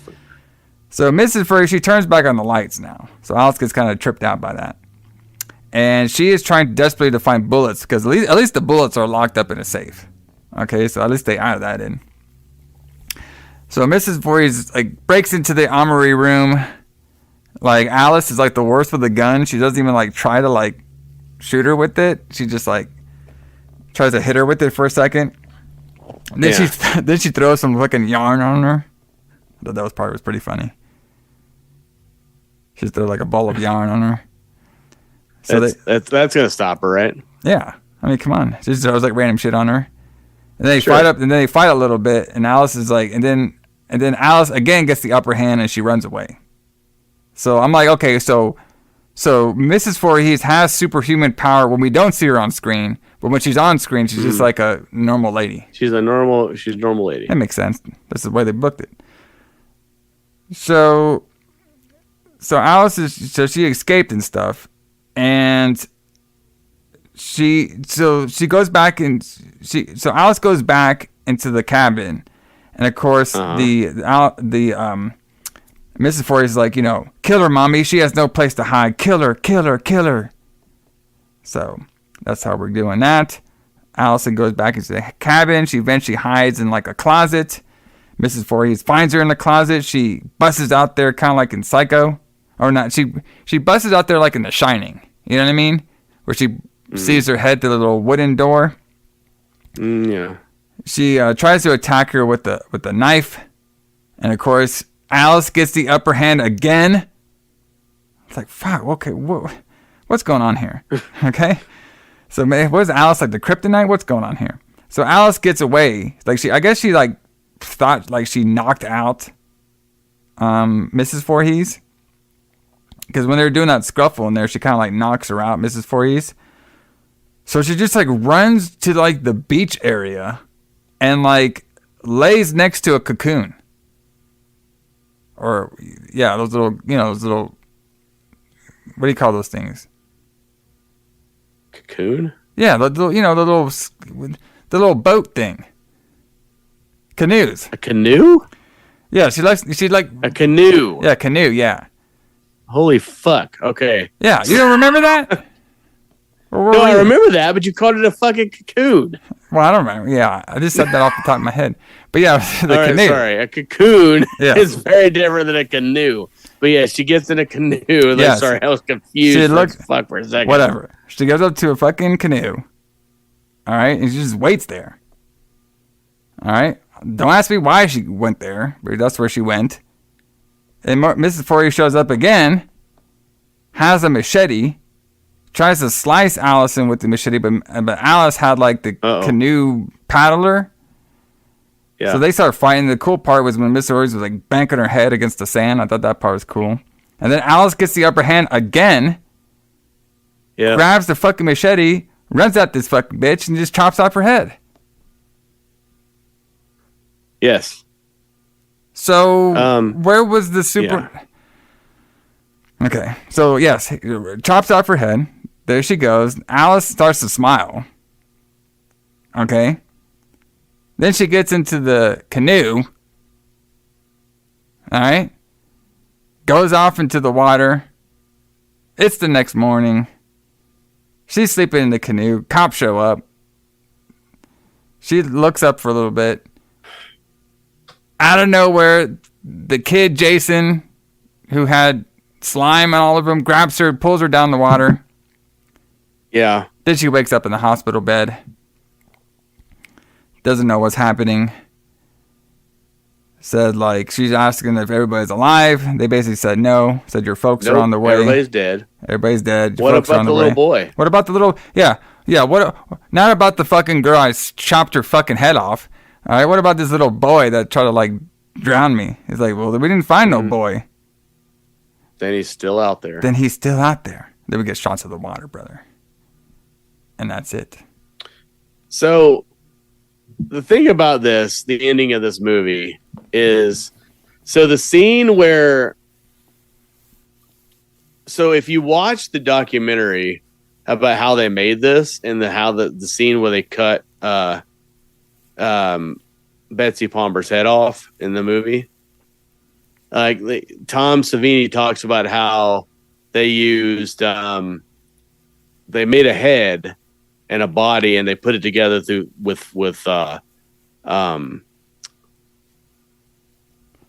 toothpicks. Oh, cool. Like they use toothpicks to hold it together. And if you watch the movie now, and I see it because it shows it in slow motion with them with Alice cutting her head off. Yeah. And you can see the toothpick sticking up out of her neck. Like I can't unsee that now that I know how they made it. It's kind of like wrestling in a way. Like once you see how something in wrestling is done, you can never unsee it. Yes. So like just like the slapping of the leg when somebody does a super kick. Like once you see that, you'll never unsee it. And like I'm that way with this movie now. Like I can never unsee the toothpicks stinging up out of her neck. Like when you watch it again, you'll see it. Like if you watched it right now, you would see the toothpicks in her neck. And they're obvious, but they're not obvious if you don't know how the effect is done. But another thing too is like it's kind of funny how you can when you show the hand grabbing her neck, that's actually Tom Savini's hands, and that's why they have hair on the knuckles, like you mentioned earlier. Yeah. Like when he cuts Annie's throat, that's Tom Savini's hand, and that's why they have hair on the knuckles. And because Betsy Palmer's like adamant, like she's in many interviews, she's like, I do not have hair on my knuckles. But it's kind of funny that that you can see that now.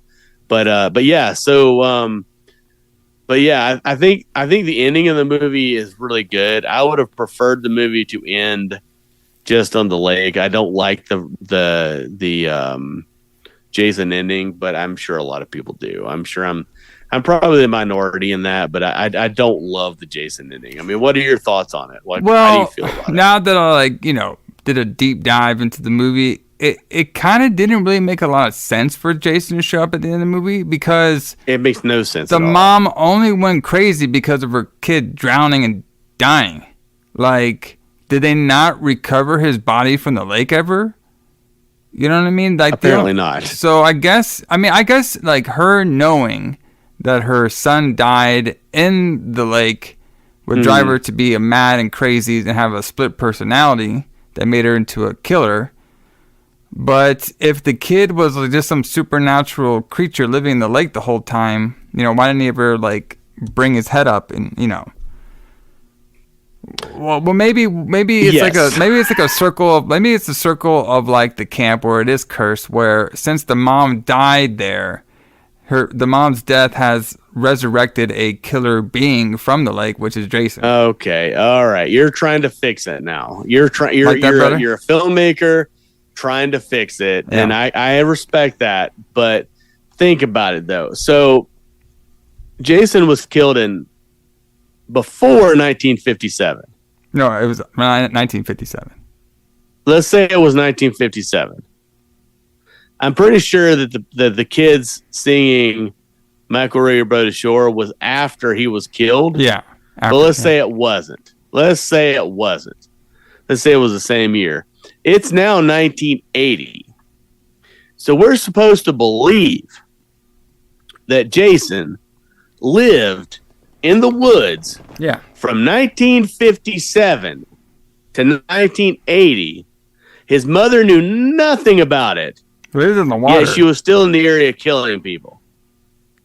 Well, first of all, Allison, he lived in the water, kind of like Aquaman. Oh, right. Like the creature from the Black Lagoon. Yeah. Okay. Maybe it was his ghostly spirit. Maybe. So, I mean, I'm sure we'll have this conversation again next week when we talk about Friday the 13th Part 2. But yeah, none of this shit makes any fucking sense. But it's still fun to watch, and I still love it. Friday the 13th Part 2 is actually one of my favorite horror movies of all time. It is my favorite of all the movies. Part 2 is my favorite. That one's gonna I love it. That one's gonna be super fun. Like that is a very fun one. So maybe we'll see how they. I don't think they even do any of the loose ends with number 2. Like they do a couple of them, but not a whole lot. But it is a fun one. A little bit. Adrian King is in it. Yeah, tying up the a character from the first movie, but yeah, Part 2 is definitely just let's make another one of these somehow. But they did use elements from this first one that I thought they were really cool. But we'll talk about that when we get there. Yeah. So, but yeah, everybody, Friday the 13th, the original, very you know, once you watch it with our new eyes, like we've been watching it over here, it's a little polarizing of film. There is a lot of gaps you can find in the film, but it's definitely one of the most iconic films of all time. That's for sure. That's true. And one thing that I wanted to mention before we leave is I don't know if you've ever read the book. Oh, the book. But the Agatha Christie story, and then when I read it, it was called 10 Little Indians, but now it's called And Then There Were None. It's basically the same story. So basically, in 10 Little Indians, there's like these people who are drawn to this island for some reason. They're summoned to be at this island, and they're gonna inherit a bunch of money if they go. And then they start getting killed one by one, and you don't know who the killer is until the end, and why the people are getting killed. It's basically the same story. Like they basically took And Then There Were None from Agatha Christie and made it into Friday the 13th. But it's still, it's a great movie. It's a great book, great movie. But yeah, I love this film. I love it. And if you don't know that Betsy Palmer, Mrs. Voorhees is the killer, the movie is better. But yeah, I love this film. And we're going to do part 2 next week. Part 2, brother. We're going to keep that train rolling. Yes. So when we get out of here, what kind of Van Halen song should we be playing for everybody? Man, we need to hear some Van Halen on the way out of here, right? Let's listen to a song from Women and Children First, which was the album they were touring under. Let's listen to Romeo Delight. Oh, Romeo Delight, brother. You know, Yes. our boy Jack was trying to be like a Romeo on here. You know what I mean? He was. And he succeeded until he died. It's true. It's true. Yeah, exactly. He was sizzling that bacon on her. All right. He was. He was showing Marcy what being at camp's all about. And unfortunately, he got stabbed to the fucking throat, brother. And to be honest with you, the girl that played Marcy was pretty hot, and she might be worth getting killed over. Yeah. At least he got to satisfy, you know what I mean? Before he got ended over there, brother. But unalive. But everybody, we will see you next week as we continue this Friday the 13th train. J.A Alison, James Kline. See y'all later. See you guys.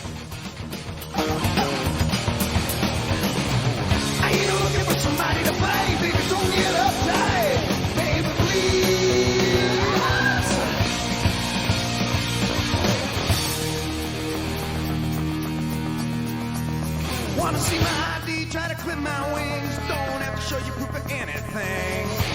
I know the law, friend.